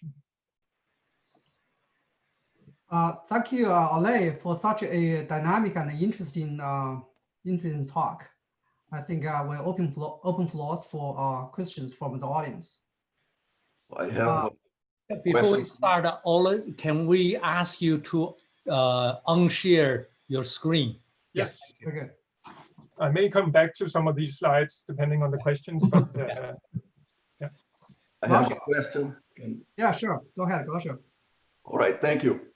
Thanks, Ole, for the very inspirational and very informative presentation. I have several questions, but I may ask only one or two so that I can give opportunity for the others. And the first one, Ole, is a philosophical question. As you know, through the years, even up to now, the stress constraint literature has been dominated by stress aggregation approaches, clustering approaches, and the P norms with different values of P, as you have shown. There are almost as many aggregation schemes as there are papers on the topic. And the local approach, the local stress approach using the augmented Lagrangian is more recent. And I see that you are moving in this direction. My question is the following, it's a philosophical question. Can you please comment on the two approaches for stress constraints and tell us why you decided to use the local approach for stress constraints rather than aggregation, clustering, and P-norm approaches? And I think the nature of aggregation functions or P-norms is that they actually not recover the exact value. And hence, you need a high value to get accuracy, but a high value gives non-differentiability or very highly nonlinear problems. So, so in that sense, P-norms are not that nice to work with. The problem with the augmented Lagrangian, it's not a free lunch. There are several parameters that you have to tune there in order to make it all work. And you have sort of these, the penalization coefficients that continuously increase. But my coworker, Gustavo da Silva and Beck, they had experience in this and have found sort of the magic parameters that makes this work so smoothly that it's almost unbelievable. So in that sense, I think it's a nice approach. Okay, thank you. The other one is very quick, and then I will stop. I see Professor Gu has a question follow-up. So this one is very quick. Is regarding the de-homogenization approach. That is a very nice approach. And I always had this question to ask you, but today may be a good opportunity. What I noticed is that, for example, at the end, the results that you get, they look very much like a ground structure approach. And have you thought about trying a ground structure approach, or maybe combining with density, or a hybrid? I don't know. Have you thought about that? What can you tell us about that? I'm not fully sure I agree in it looking like a ground structure approach. The main thing is that you have these plates that sort of are oriented along the principal stress directions and stuff. And the main clue is that we actually don't do optimization to get there. We just do this on the coarse scale. So there's really no reason to do another optimization afterwards. That's the clue of it, that we get it almost for free. But indeed, you learn a lot from looking at these structures, and they directly shout out, look, this is the stress flow in this structure, and I have optimized it. I think that's a nice part of this. Thank you. Okay, Xu, please go ahead. Hey, dear Ola, thank you for a very wonderful lecture. So I have a question. So, you know, one of the key techniques of the density method is the interpolation scheme. You know, for compliance minimization problem, we have enough intuition. For example, we have the magic number p is equal to 3.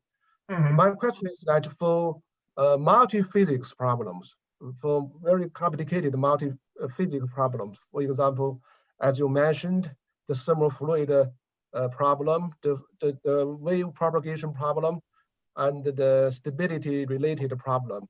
So how to choose the appropriate interpolation scheme? So do you have some idea or good experience to share? Well, I have a lot of experience and sort of gut feeling of that. But actually, one interesting thing is that this robust formulation that we introduced sometimes makes the choice of interpolation function not important. So we can even solve stiffness, compliance minimization, or mechanism problems without any penalization, because it sort of has to be good for 3 different realizations, meaning that it cannot afford to have large gray areas. So actually that improves on the aspect. So far, all the examples you saw were based on appropriate interpolation schemes combined with robust stuff. So we have so far been successful in this, but for increasingly complex physics problems, we sometimes get into trouble. Interestingly, sometimes there are many different level set approaches, and some of them, or many of them, claim that they resolve these problems. But many of these level set methods actually also have some kind of interpolation in there, and so they may actually run into the same problems. So it's really only, well, you saw we have this new app called the Top-Up Shape app, where we combine Lagrangian and Eulerian framework, and so there we have a well-described surface where we don't need interpolation schemes. So we use the strength of the density approach to go to near optimum, and then we fine-tune with a good description of the boundaries. Thank you very much. Thank you. Any other questions? Okay, so Tansha, so Santa, you unmute yourself. Hi. Hi. Oh, you have to. Have the okay. Go ahead. Hi, I'm Sushanta Ghosh from Michigan Tech. Could you please comment on the progress towards transient problem? Yeah, there is quite a lot of work out there on transient problems, also in electromagnetism for antennas and stuff. And essentially the challenge is, so if you have a transient problem, you would do the forward integration in time. And then to do the sensitivity analysis, you actually have to go backward in time using the information from the forward analysis. So you quickly accumulate a lot of information, and sort of to do that efficiently, you would sometimes do some, just save some of the forward steps and redo forward steps and stuff like that. But essentially, there's no problems in doing this. There's some extra bookkeeping, but otherwise, it's fairly straightforward, I would say. And there has been a lot of papers on it already. All right, thank you.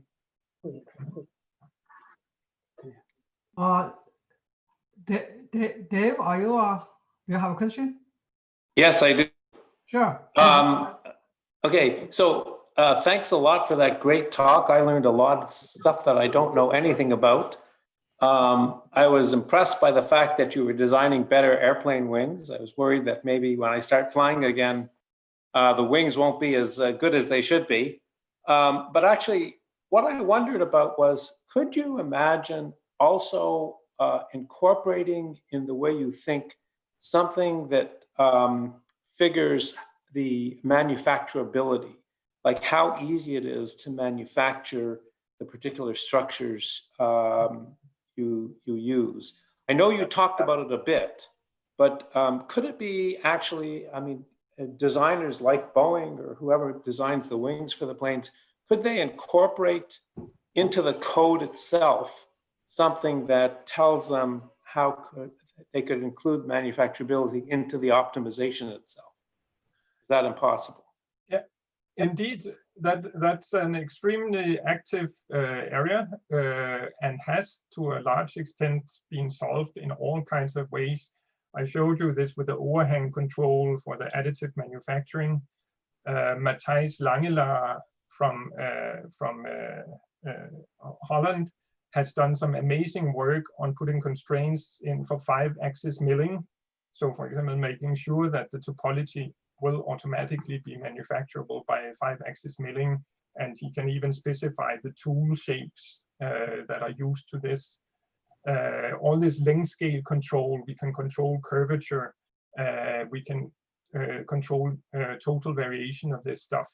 So I would say that most imaginable geometry control schemes have already been implemented in various forms. Even the commercial software has various things.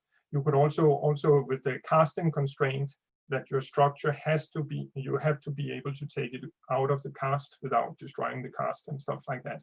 So all this stuff is simple geometry where you can impose additional constraints or stuff on the material distribution. So I would say it's very advanced in that aspect.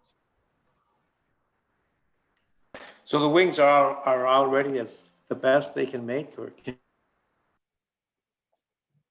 sorry, I missed that. I think I will still. I think he lost. Yeah, It's frozen. it's frozen. By the way, I could respond to David if he hears me, that regarding the wing structure, that we optimize them doesn't mean that they are less safe, because at the end of the day, or let me put it for the bridge structure, for example, that's optimized according to the Eurocode. So if the old Eurocode, or for the structure satisfied, the old structure satisfied the Eurocode, then the new one also satisfies the Eurocode, and I would expect it to still be doing well. Yeah. Okay, hey, Jimmy. Oli, very good talk. Extremely interesting and fascinating to see the airplane wings can be optimized to such a complicated structure or complex structure. So my question is related to biomimetics. A couple of questions related to that. One, in biology, when you optimize, well, it's not, first of all, biological systems very often are not optimized. This is one statement maybe you can address later. The second question I have is, they are not only, in your case, the tool is extremely powerful. You can optimize for density, you can optimize for stress, or thermal response, or thermal fluid responses. But in biology, very often there's another factor or another direction that they can go, which is they can change the material properties from place to place. Just look at your teeth. It's a multi-layered structure. Can you comment on these two aspects? One, biology is not necessarily optimized. That addresses perhaps the safety issue that you talked about. The other one is there's a vast, another direction that biology can go to. Can you see that your topology optimization maybe eventually go into that direction? Thanks for two good questions. So first, it's a sport amongst optimization people and many others to sort of come up with optimization formulations that give something that you see in nature. And actually, we had an interesting case recently, because if you're looking at the volume to point or area to point thermal problem, so essentially you have an area where you have heat supplied and you want to extract it from a heat sink, then up till 1 year ago, everybody thought that the optimal structure was a tree.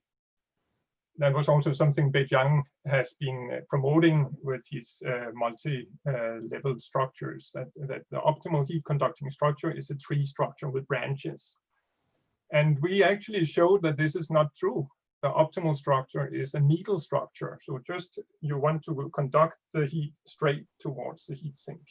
And this was all due to partly bad finite element modeling or bad convergence or other things. And so the morale of that story is that you can often make something look like nature and say that it's simulating nature, but you actually converge to something wrong. The thing is that if you take the same optimization problem and you put a branch in the center, then the optimal structure is something that puts side branches to this. So depending on how you build the structure, you will get different optimal structures. So this was, so I'm a little bit suspicious when I see people who say, oh, we have found an optimization formulation that reproduces something from nature. Part of the reason, maybe let me comment on that, is biological systems are not developed from the top-down approach, which is essentially this topology optimization is about. Biological system is built up step by step through evolution. So you have to build your system based on your previous configuration, which is not the case in your case. So then you should build in an artificial local optimum in your optimization to take that into account or something like that. Or the manufacturing point seen in a biological perspective. The other thing was about the material changing properties. So first, we have done a lot of work with multiple materials. So for example, for actuators, or negative thermal expansion, where you take two materials with different properties, two different expansion coefficients, positive, put them together and get negative expansion. And you can also put in active materials, so you take an electric field, and by Joule's heating, you get local actuation for actuators and stuff like that. So I would imagine if you have a specific application or something in mind, that you could still formulate it as an optimization problem where you somehow, by whatever control, change the material properties locally. Yeah, very good. Thank you very much for that. Going back to Dave's question, manufacturability. In fact, in the past, it's probably very difficult if you have different materials building up a structure. but now you have additive manufacturing. So Yeah. that gives you the opportunity really to build a system with multiple material properties. Yeah. It's actually a fun story because I've now been in this game for whatever, I don't want to think about it, 25 years. And in the beginning, people were just looking at these structures. I did with Torquato in Princeton in the late 90s. We did these negative thermal expansion materials and stuff, and people were just saying, hey, this looks fun, but how are you going to build it? But by now, I think almost every crazy structure I have designed through times has been realized in some kind of ways. So it's very fascinating to see, and the more manufacturing possibilities, the more design possibilities, and it's a very fruitful interchange between manufacturing and optimization here. Thank you. I just want to make a follow-up questions from Jimmy. This is Zhang. I want to take a different angle on this question. So we know that our universe is optimizing itself from day one by billions of years by maximizing the entropy, right? The living organisms are optimized through evolution over millions of years. So as a result of this optimization, the universe has planets, have black holes. That means distributing the mass from area in space.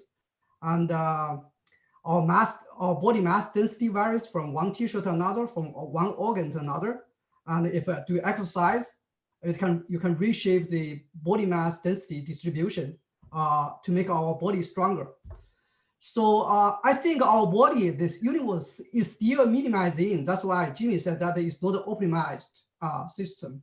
But I think it's optimizing on the way, because we haven't achieved a maximum entropy yet.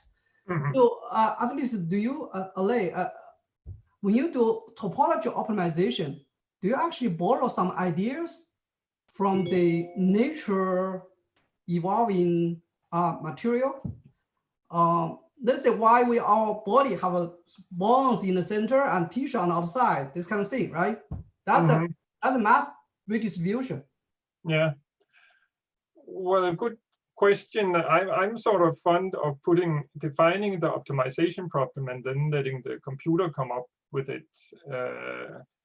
Just actually one to your philosophical start, you will see in my papers, I never write, this is the optimal structure. I always say this is an optimized structure. And so I can never guarantee, this is all concave problem, so I can never guarantee the global optimum. And in some sense, you could say this is just one on the step on the way, like the universe, which is also constantly optimizing. Concerning the nature, I mean, yeah, but again, I think it comes back to other questions. So what is actually the objective function for the human body? You also have this protection. You have the flesh around your bones to protect them. So then we would have to define an objective function that sort of also protects it, and who knows what you would come up with then.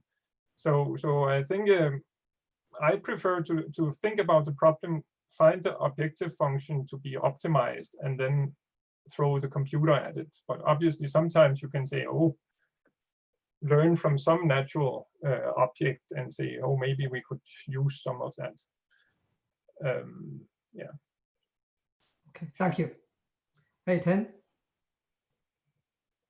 Let me mute myself. Thank you, Ole, for this wonderful EML webinar. My question is related to the topology optimization and machine learning. You alluded to this before your presentation, chatting. So oftentimes for the topology optimization, you have a functional, right, as a function of the parameters you want to optimize. And such a function typically is a continuous function. And you do the optimization. And the machine learning is well known for dealing with discrete data points and finding the trend and do the sort of the optimization as well, using all kinds of models, regression and others. Now, can you comment or further elaborate your vision on this topology optimization and the machine learning? Because you show that, for example, later part of the talk, by using the de-homogenization approach, you can significantly reduce the computation time and cost for topology optimization 2 to 3 orders of magnitude.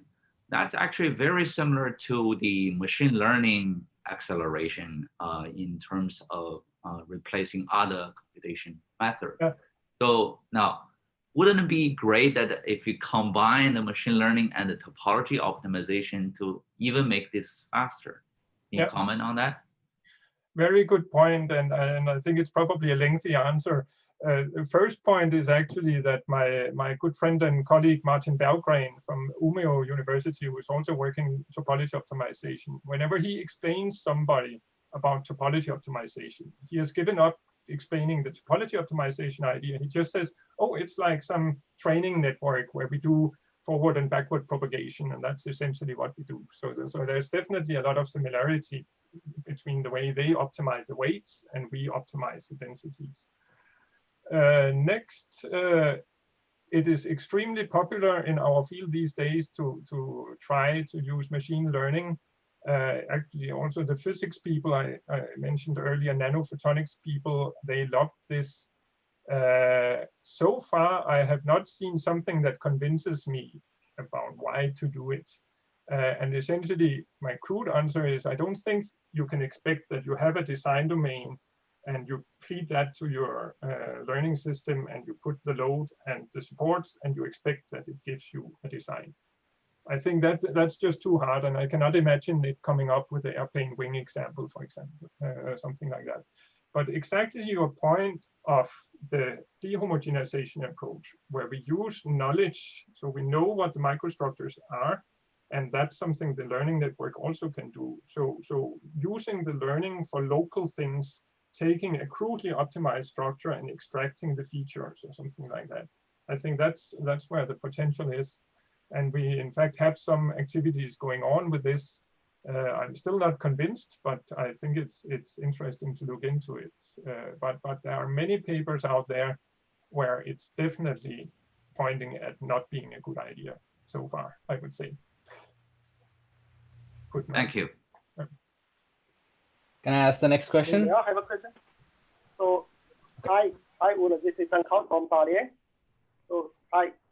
So, I have only one question regarding the homogenization method. So, in your method, we know that the homogenization method is characterized by a large percentage of low density areas, and so in your method you project these low density areas onto a kind of greedy symmetric structure with many thin members. So this improves the thickness, but I think when implementing such design with additive manufacturing, it may be not easy to construct the 3D printing by forming. So can you give a few words on this point?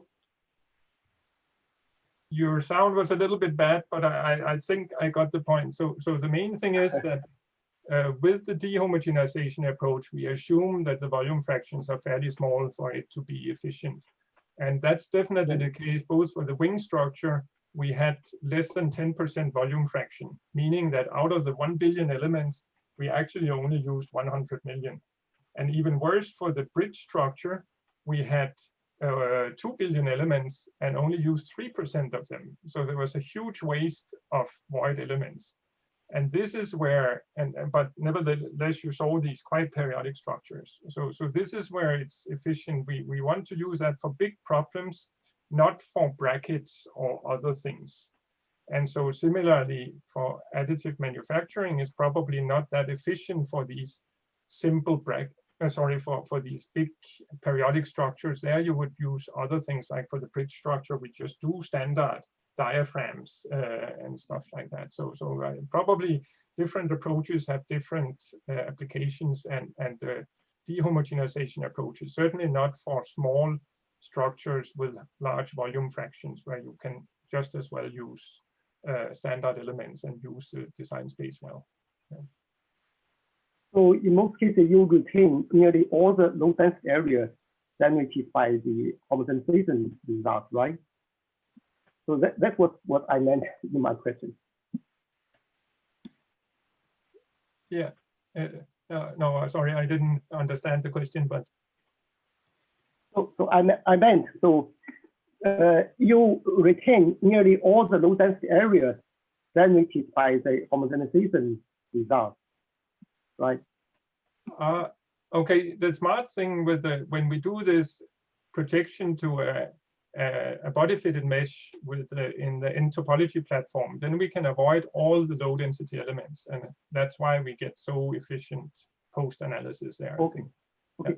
And actually, okay. I could add there that we presently are trying to do even more efficient things, because essentially we are mapping to some plate structures. And these plate structures can often just be described by one element or quite big structure, just one flat plate element. And so we are again using the computer graphics people in our group. We are trying to extract these plate structures in very efficient ways, and in that way use very little effort to do this post-evaluation and post-processing and stuff like that. Yeah. Hashi, do you have any position? Yeah. Yeah. Thank you so much for the talk, Professor. Thanks, all of you. I have two questions. The first one is with respect to manufacturability and topology optimization. So one thing which I think David already touched upon was creating manufacturable structures. And I know that there are many constraints you can pose within the topology optimization formulation itself, like the feature sizes, fillet radius, and other constraints like that. But finally, it always comes down to you being able to manufacture the final structure. So is there, how do you think where do you think you should, is there an efficient way to extract a manufacturable structure from a topology optimized problem, a topology optimization solution, where it's indirectly you can translate the very complex geometry into a system of assembly of simple geometries, which is, I think, what the method of moving components, morphable components method tried to do fairly recently. But is there a way, what's your comment on being able to extract a manufacturable structure directly from just a sim formulation with stress constraints or feature constraints? That was my first question. And my second question is, you spoke about there being a problem in formulating huge topology optimization problems. For example, the bridge, where you wanted to design a repeatable structure, but that would be a bad formulation computationally. So wouldn't it be much more simpler where you make a multi-load case problem with each of these separate segments having a load case applied to them? For example, the bridge, you said that initially a simple analysis was performed on the entire bridge, and the loads from there was translated for the topology optimization. So if that's already done, why not use the load cases from there for each of the segments of the bridge and do a topology optimization of the component then? And yeah. I'll come back to my other question after you answer these, I think. Okay, so to take the last one first, for the bridge case, the problem is that we can find the load cases on one section as global moments or bending forces, like a beam element or something like that. But the problem is, how do we apply it on the end caps of this simple structure? You could do that if you enforce periodicity conditions between the left and the right end of this part. But that also means for a supercomputer, you have the communication between the nodes, and you want to minimize that. It takes an awful lot of time to do this communication. Essentially, you destroy the whole idea of it. And so this is why we prefer to take 3 sections and then apply the boundary conditions further away. We did some 2D studies first, where we saw that everything changes if you are not far enough away from these boundary conditions. So that was the way we solved it. It may be that we in future work can do it more efficiently. Getting back to the feature extraction of topologies, and first, indeed, the very nice method of moving components, or by Professor Gu and co-workers, and Noratu has done similar things, calls it something else, and Professor Zhang in Northwestern Polytechnical University has done the third way. So there is very nice to be able to take such things into account. You can actually prescribe the CAD geometry and stuff like that. And so it has definitely some advantages in that aspect. From an academic point of view, I sort of like to give it the ultimate freedom. The more constraints you put on the optimization problem, the more boring it gets for me. And so I sort of, as an academic professor, I like to put the carrot in front of the manufacturing people or the companies and say, see, if you can do this, you can gain this. And in that way, that's sort of my preferred approach. And then if people tell me, oh, there's no way we can do this, then I will start adding constraints on the problem on demand. And here, the method of moving component method is a very nice way to ensure that everything is done by cylinders or fixed shapes. Finally, I think there's a lot of activity, especially in the companies. Like I know in Dassault Simulia, they have a horde of people working on extracting CAD models from topology optimization results. And they have some quite efficient procedures that still need a little bit of manual work, but are getting more and more efficient.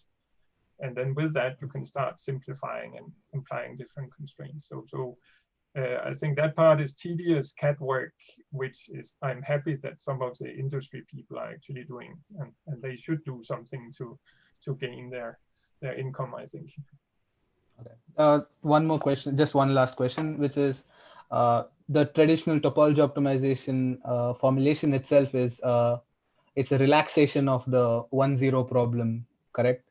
So now that quantum computing is becoming faster and it's maybe foreseeable, maybe available in the foreseeable future, because I think the most recent one has like 1,000 qubits. So ideally, that would mean that you can play with 1,000 elements with densities equal from 1 to 0. And so, have you thought about reformulating this for as a quantum, reformulating the problem suitable for a quantum computer and doing a trial analysis there and seeing what comes out of it? Has there been any work into this or thought into this? Obviously, I've been thinking about it. So we are constantly looking for new opportunities to apply topology optimization. I must admit that so far I haven't seen the potential. As I understand it, quantum computing is very good at giving out simple results like the compliance of a structure, but not necessarily sensitivities like vectors or bigger things. And in that sense, you may have to find a different approach to topology optimization. So if it's efficient enough, well, then maybe it's you can do the stuff. But I'm not deep enough into it yet. Okay. But, yeah, because if it is a quantum computer, I don't think optimization would be a part of the thing itself, because it's going to look for the minimum energy solution in itself. So it would be interesting to see what would come out of it. Yeah, definitely interesting to follow, and maybe it will be a research subject in the future. Yeah. Anyway, thank you so much. I'm enjoying your book, by the way. Oh. Hey, Saikat, please go ahead. Yeah. Hi, Prof. Thank you very much for such an interesting talk.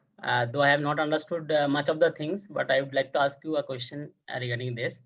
But before that, I would like to thank Prof. Jimmy. Actually, I got the invitation from him only. I am from NTU Singapore. So I was just going through your talk. Actually, I have just started my research in manufacturing itself. So it is with the surface finish of fuel transmitting channel, FTC, in Airbus. So every time, surface finish of FTC, fuel transmitting channels. Yeah. Okay, so every time whenever we are changing the design, we need to design one fixture according to the design of the FTC. So is it possible, because FTC is having a very small length, like 100 mm or maybe 2 mm cross section. So for those small length FTCs, is it possible to apply this concept of topology optimization without using the fixtures every time for a new FTC? Yeah, I'm not fully sure I get the whole question, but it sounds like you design and you put some constraints on part of the domain. So what I mostly showed was that there was total freedom, but you could say that now a part of it is fixed to be this structure all the time, and then you change other parameters and stuff like that. So I think it sounds like indeed that can definitely be done. Commercial code. Yeah. Sorry. Yeah. Yeah, Prof. I just my question is like, can you apply the concept for any small channels, like which are having a less dimension, like 100 mm or 3 mm cross section? Yeah. Well, so Zhang said it in the beginning that I've said as long as you can model it, then we can optimize it. And so if you have a reliable finite element model of your design problem, then it should also be possible to optimize it. Okay, Prof. That doesn't really matter with scale. As long as you are in the continuum mechanics or dynamics case, it's unproblematic. Okay, Prof. Yeah, got it. Yeah, thanks, Prof. Hey, Li Dan, please go ahead. Good afternoon, Ola. Firstly, thank you very much for your very nice presentation. And I have one question. That one is about the low density area. In 2014, I think that's publication. I have a look at that, and that one is mainly due to the interpolation between the linear energy and the nonlinear energy. Yeah, and you add a parameter gamma to scale the displacement. My problem is that because in that publication, there is not too much detail about the implementation part. So my problem is that in the implementation of in the finite element analysis, did you basically do the interpolation between the tangent stiffness matrix between the linear and the nonlinear K matrix or something else? So that's the problem. Okay, thank you for an interesting and detailed question. So maybe just for the rest of the audience, I should mention that when we do geometrical nonlinear problems, then we sometimes get into trouble with the low density regions because they might be very heavily deformed, and hence the elements may start folding. Your Newton-Raphson procedure will not converge, and you get into all kinds of problems. And to alleviate that problem, my co-workers Lazarov and Fengwen Wang came up with the idea that we would treat low density regions with a linear elasticity model and high density elements with a regular nonlinear elasticity model. And then we do a sort of a threshold or a smooth threshold function again to treat the low density regions as linear elements. And essentially, maybe we didn't give all the details. I think it was mostly there, but if you have specific questions, then I would suggest to send a mail to either me or to my coworker Fengwen Wang, who will be more than happy to help on this, I'm sure. Okay, thank you. Thank you for your answer. Ole, I have a follow-up question with Li Dan. So we know that your topology optimization is based on minimization of the compliance.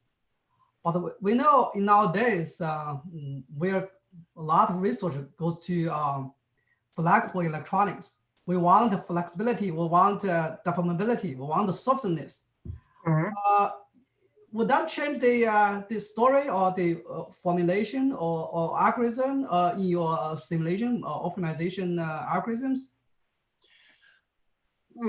I mean, you can somehow, the question is what is the objective function? So it needs to be flexible. So you could put in something that says that it shouldn't, for deformations up to a certain value, you shouldn't have stresses exceeding something. And you could introduce a flexibility measure again, and then you do the gradient computations and stuff. So there's nothing hindering applications in that direction if you know what it is you want to optimize for. It's actually, it sounds rude, but it's actually an interesting question also we are discussing when we do these nanophotonics applications. What is actually the optimization goal? This is more challenging than it sounds. And this is a fun process when we get into new physics. And for me, it's the most fun process. Then afterwards you implement it and you get results, which is also good. But finding the right formulation of the problem is for me the most fun part of it. Sure, thanks. Ask questions? Zhang. Yeah. All right. So since we have quite a few world experts on the screen, maybe we can speculate a little bit about the future of topology optimization or just computation in general. So maybe we take turn to ask question and talk about it. So let me just ask a question from total outsider. So we all know, for example, when you mentioned that if a problem is nonlinear, large deformation, increase local instability, the computation will be difficult. No matter what you do, it's a difficult computation. Or something like a fracture. We don't even have a proper model. Computation essentially is not really possible at this point, if you do it honestly. However, experiments are always possible, right?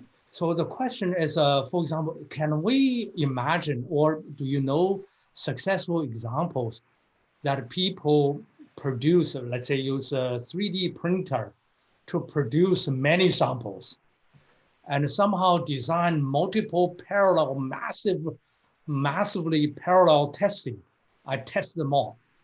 But use an optimization scheme to guide next round of making samples and doing testing. That seems to be the logical thing to do. If computation of individual cases is too hard, why do we compute? We just do a sample. Have you seen this kind of approach being used?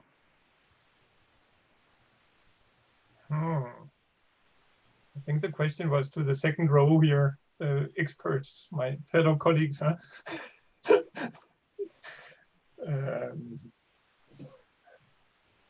Yeah, good question. Because I'll give you one context. I understand people do drug cocktail for patients. So if you have 3 liquids and you don't know which proportion for a given patient, and certainly you cannot do calculation because you don't even know enough about a patient, you try. And to minimize the try period, you do some optimization. If you give this patient this proportion for 1 week, the patient is doing better, okay, you change something. So you use optimization method, mathematics, to guide experiments. Your computation is this person itself. It's a response to a medicine. Yeah. Right? It's so you could say this is a finite difference approach. You take a step in a certain direction, you evaluate, and you see what you do. But I guess that's design of experiments is this big field of that is actually what they are doing, isn't it? I'm not at all educated in that area, but that's my feeling that this is what's called design of experiments. So my sense is the new opportunity is also opening up because people can already make massively large number of samples. Yeah. And also if you do experiments clever in parallel, you can also do testing in parallel. Yeah. So then we essentially get rid of the bottleneck of being unable to do calculation. It's just problem too nonlinear, or just physics is not fully controlled in terms of calculation.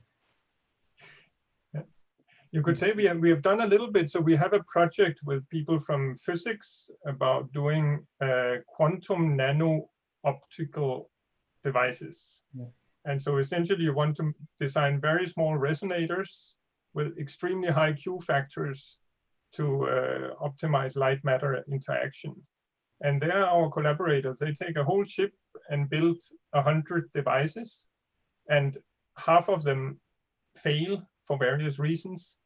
And then we look closer at them to see why did they fail and try to deduct something to include in the next optimization. So this is probably an area where it's fairly easy to build many devices, because for the etching process, you can have a whole wafer of structures. But we are not doing anything of this systematically, although it sounds very interesting what you're suggesting. Perhaps we can ask a more general question. Let's start with you. Or Claudio has a comment. Oh, yes. Yeah, it is just a comment. And maybe my comment is not politically correct, but the reason for my comment is because I love your question, Zhang. And your question got us by surprise, as you can tell. And I was quite inspired by your question. And I have a comment. I do not have an answer to your question, Zhang. I have a comment. My comment is, although the field of topology optimization is fascinating, it's quite amazing and pervasive, what I have noticed is that I think we have not done better because we are too much segregated within ourselves. For example, in the journals, if you publish incremental work, you have a new idea that is incremental, it's very easy to publish, okay? But if you think differently, your paper may take a couple of years in the review if it gets published. And I think the community needs to be more open-minded. We need to be more open to different ideas from different fields, and use that as a means for us to advance the science, advance the field. As I said, my comment is not politically correct, but I was inspired by you. Claudio, are inspired further. If you have a difficulty in getting your paper published, EML. get to EML. EML. Okay. Thank you. Thank you. Very good. Yeah, Pei Wang, please go ahead. You'll unmute yourself, please. Yes, thanks so much for such an exciting talk. So, name is Pai. I'm here at the University of Utah. So I'm building my a new group with some advice from Graham Milton. So as you probably know, so in my understanding that your approach or the approach of topology optimization and Graham Milton's approach is kind of two ends of the methodology spectrum.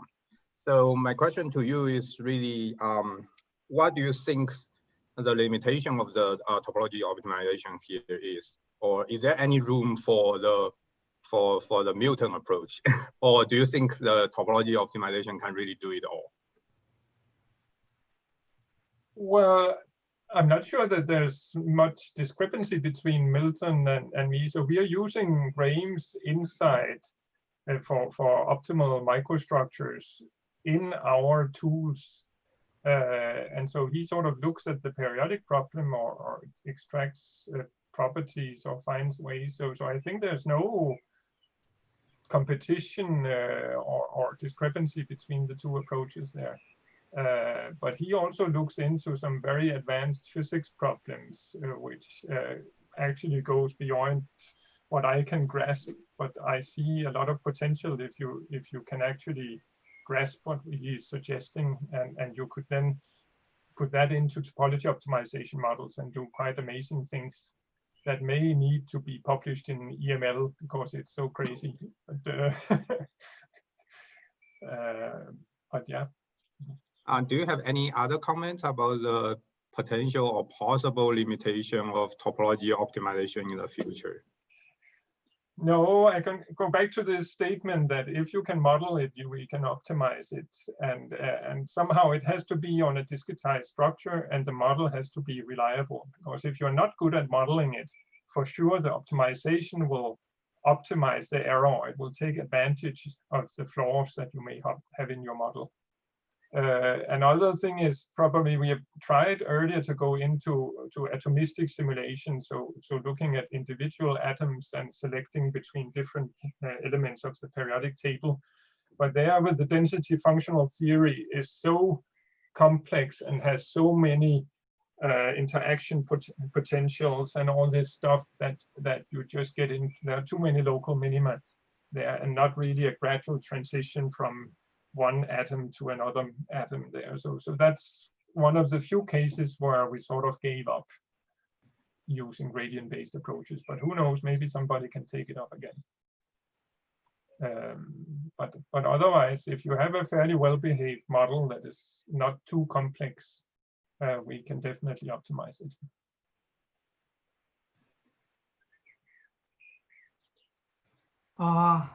Jinjia, please go ahead.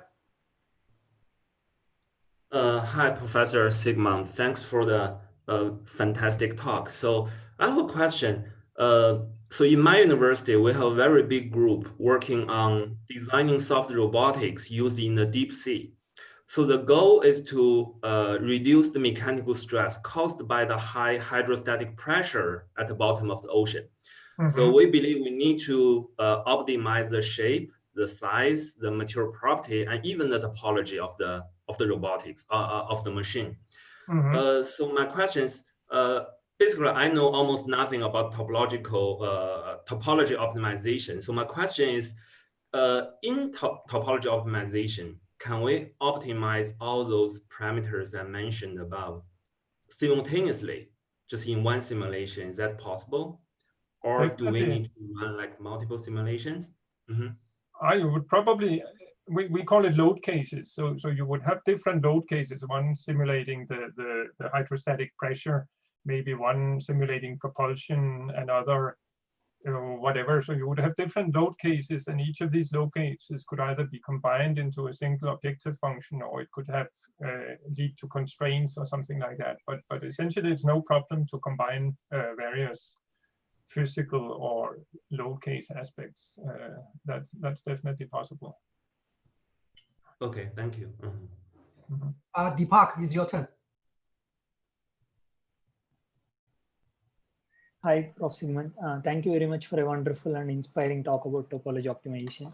I am a PhD student from National University of Singapore, and I work on isogeometric shape and topology optimization. So basically, I developed, in my group, I was the first one to work on this. So I developed the isogeometric shape optimization framework for nonlinear resin. So I was just wondering, like, since your work, I have been following your work, and it's mostly based on FEA.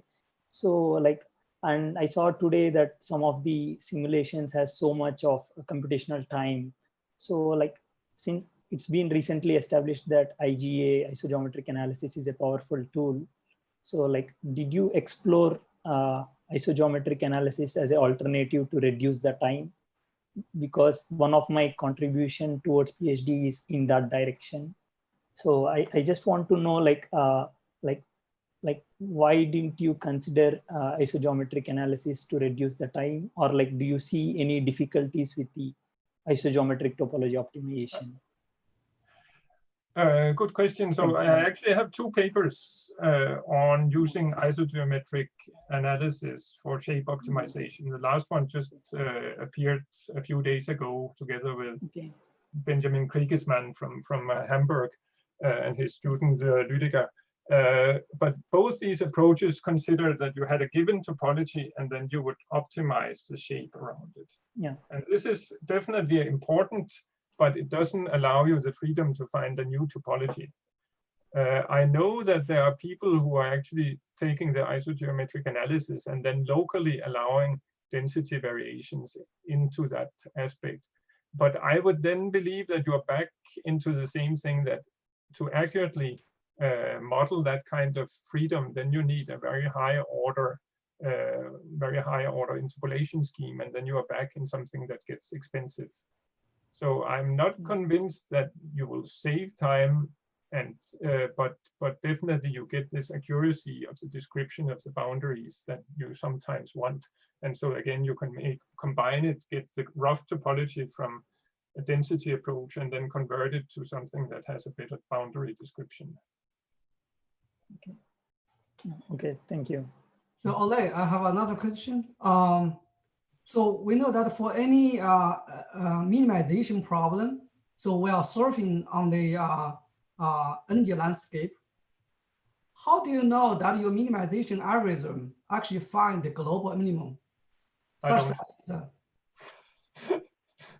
Yeah, sorry to be fast. Yeah, essentially I don't. I'm working in non-convex optimization problems, so I can hardly ever claim that I find a global optimum. My colleague Matthias Stolpe, who is an applied mathematician, is very proud that he has one paper where he actually solved something that he could prove was convex. So he could write that this is the optimal solution. That being said, we often actually have theoretical bounds for what is achievable. So for example, for material design with negative thermal expansion or maximum stiffness, there are theoretical bounds. And with our techniques, we often show that we can get very close to these theoretical bounds. So that sort of gives us confidence that if we are not at the global optimum, we are at least at a good local optimum. And we have these regularization techniques I discussed. We have different continuation schemes where we gradually make them more and more concave. And in that way, we approach the problem. So no guarantee.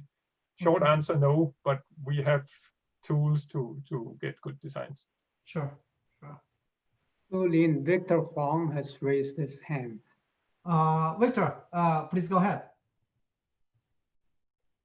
Thank you for a great talk. I have two questions. First, the composite materials play a more and more important role in the structures. What's the biggest challenge of topology optimization in composite materials? But because it's not only for us to decide the density, but also the direction of the fibers. The second question is, can we decide not only the density of the materials, but also different kinds of materials? Is very important in the design of aircraft structure. Yeah, definitely, yes. In Denmark, we are very proud of our wind turbine industry, and they obviously design wind turbine wings with multiple, I believe, up to 100 layers of carbon, glass fiber, balsa wood, foam, you name it, they put it in there. And I have various colleagues who have worked for years on that, amongst others, Erik Lund from Aalborg, has worked with the wind turbine industry to devise formulations where you say you have a certain number of layers, but each layer you could have either appear as carbon fiber or glass fiber or other things, and you could have various angles also in the layers, and you formulate. So the problem quickly gets an awful lot of design variables. Also, you have problems that you cannot have 5 layers of one direction. You want them to sort of be distributed and stuff like that. But they have quite advanced models. And actually, I know that the wind turbine industry also has some very advanced optimization models to do that. And my belief is also that the airplane industry has it. Okay, thank you. Okay, hey, Zhang. Yeah, so let me ask this question again, since we have a great world experts, multiple of them here. Just ask a simple question. The future of topology optimization, I mean, immediate future. So what will happen next year or next 5, 10 years? So Ole, you have the screen, you first, and maybe Glacio second, and then Hugo, third. Let's hear the great expert, because I'm total outsider.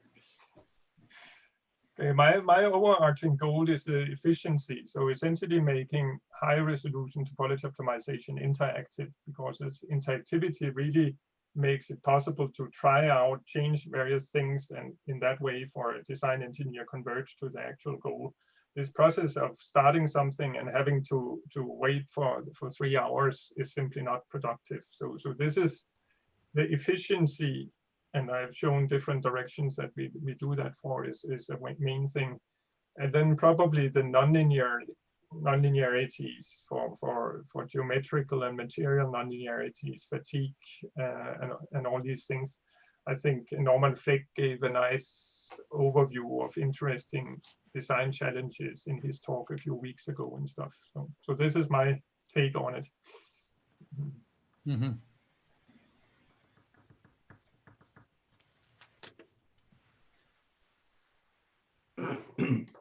Yes, again, very interesting question. I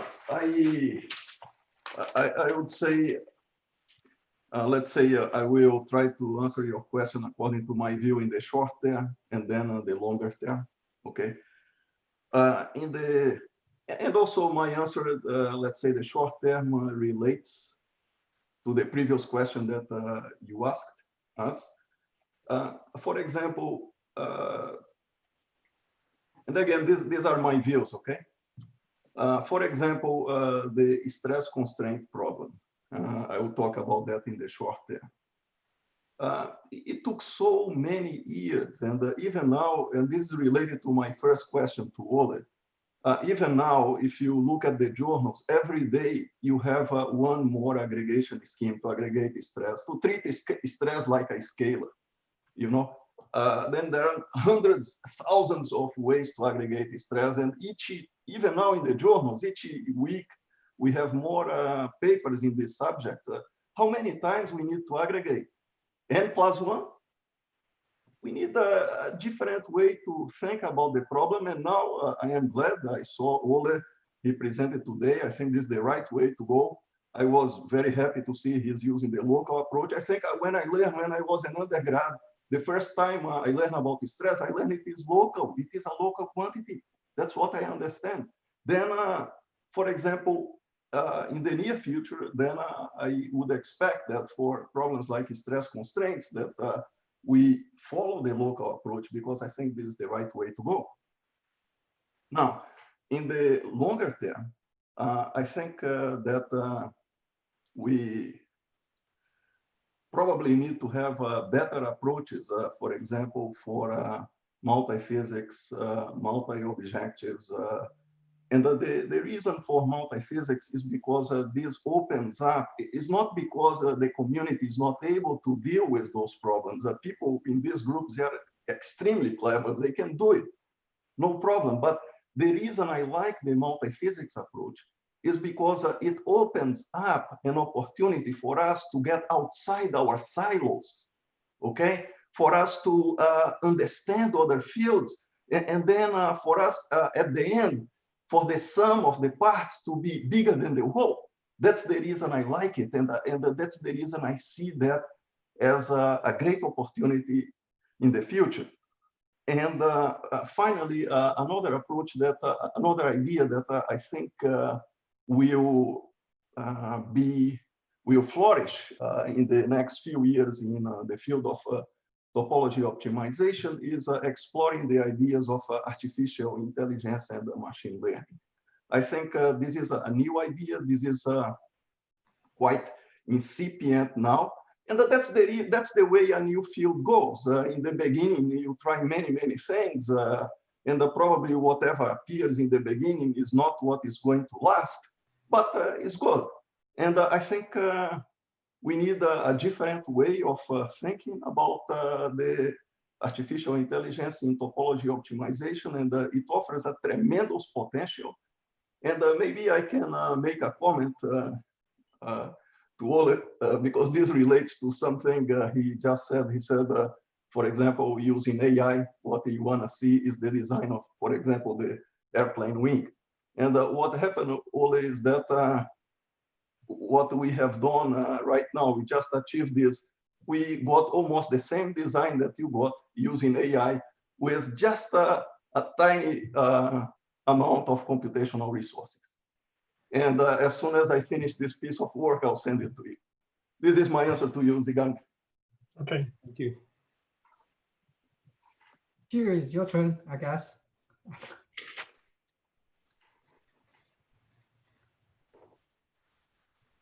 Sure, are you going to? Okay, so I can something. I cannot predict the future of topology optimization, but I can only I say something about the dream of topology optimization. I think if we can do real-time topology optimization. It will be very helpful for engineers. For example, currently, we can, the only thing we can do is that if you, for a given set of external load, we can get optimal structure by intensive computation process. But if we can do the do topology optimization in real time. For example, once we change the external load, we can produce optimize the structure in real time. For example, on the screen, the engineer can draw the mouse to change the position of the external load, then optimize the structure will on the screen. So how to achieve this kind of goal? Maybe we need some new computational techniques. Maybe we need new computational tools. Maybe we also need some new ideas. Just as Zhang said, maybe we can free our brain. For example, we can combine the data-driven and the mathematical technique-driven together to achieve this goal. For example, if you know, some natural process can produce some optimal solution. For example, for the sundering process, the path of the sundering is to find some the optimal way to transfer the current through the atmosphere. So if we can establish analogy between the solution of a topology optimization problem with that of a natural process, and we can set up experiment to reproduce the natural process and can produce optimize the process, our result very quickly.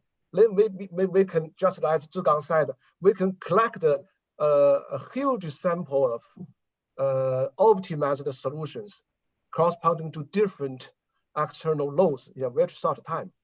Once we have enough data, maybe we can use some machine learning and artificial intelligence method to do topology optimization. This is some of my thought. So that's all. Okay. So I just follow up with Xu's comments. Indeed, cells, our living cells are dynamically optimizing process or organisms or machines. So you apply forces on cells. So cell will it will cause the mass flow action and will generate stress fibers to sustain this the applied to the cell. So this is indeed a dynamically optimizing system. Okay. Also, the bone remodeling, the remodeling of the bone is also somewhat optimization process. Yeah. So if we can establish some connection between the optimization of some natural process, maybe we can do something better. Yeah, just to get back to the Galatios comments, I think multi-physics optimization is also very dynamic area. So for instance, for me, I'm working on, actually recently there's a paper coming out from Penn State, publishing in Nature Materials. They actually optimize the beams form like structured beams to achieve the best sensitivity and the lowest materials used. It's an optimization problem, but they don't do topology optimization. They do that by manufacturing. They come out just as Zhang said. It's come out large number, a large library of materials, design and test them one by one and find the optimal solution. That means the highest sensitivity of the device, which is sensor, and the lowest materials used, and also the operation range of the sensor. So this is something I think that topology optimization can step into. Yeah. Great. This is perhaps the time that we conclude today's webinar.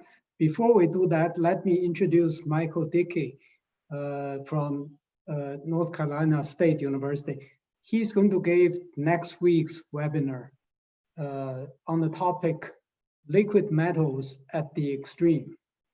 Very different topic. We're changing from topology optimization of a solid structure to liquid metal at the extreme. So maybe with that, let's thank our speaker again. Wonderful, wonderful talk, Ole. Thank you, Thank you very much for the invitation. Yeah. Thank you. It was a Thank pleasure. you all for participating, for joining this webinar, EML webinar. Okay, we'll see you next week. Yeah, thanks. Thank you. Yeah. Thank you. See you. Bye-bye. Bye. Bye. Bye.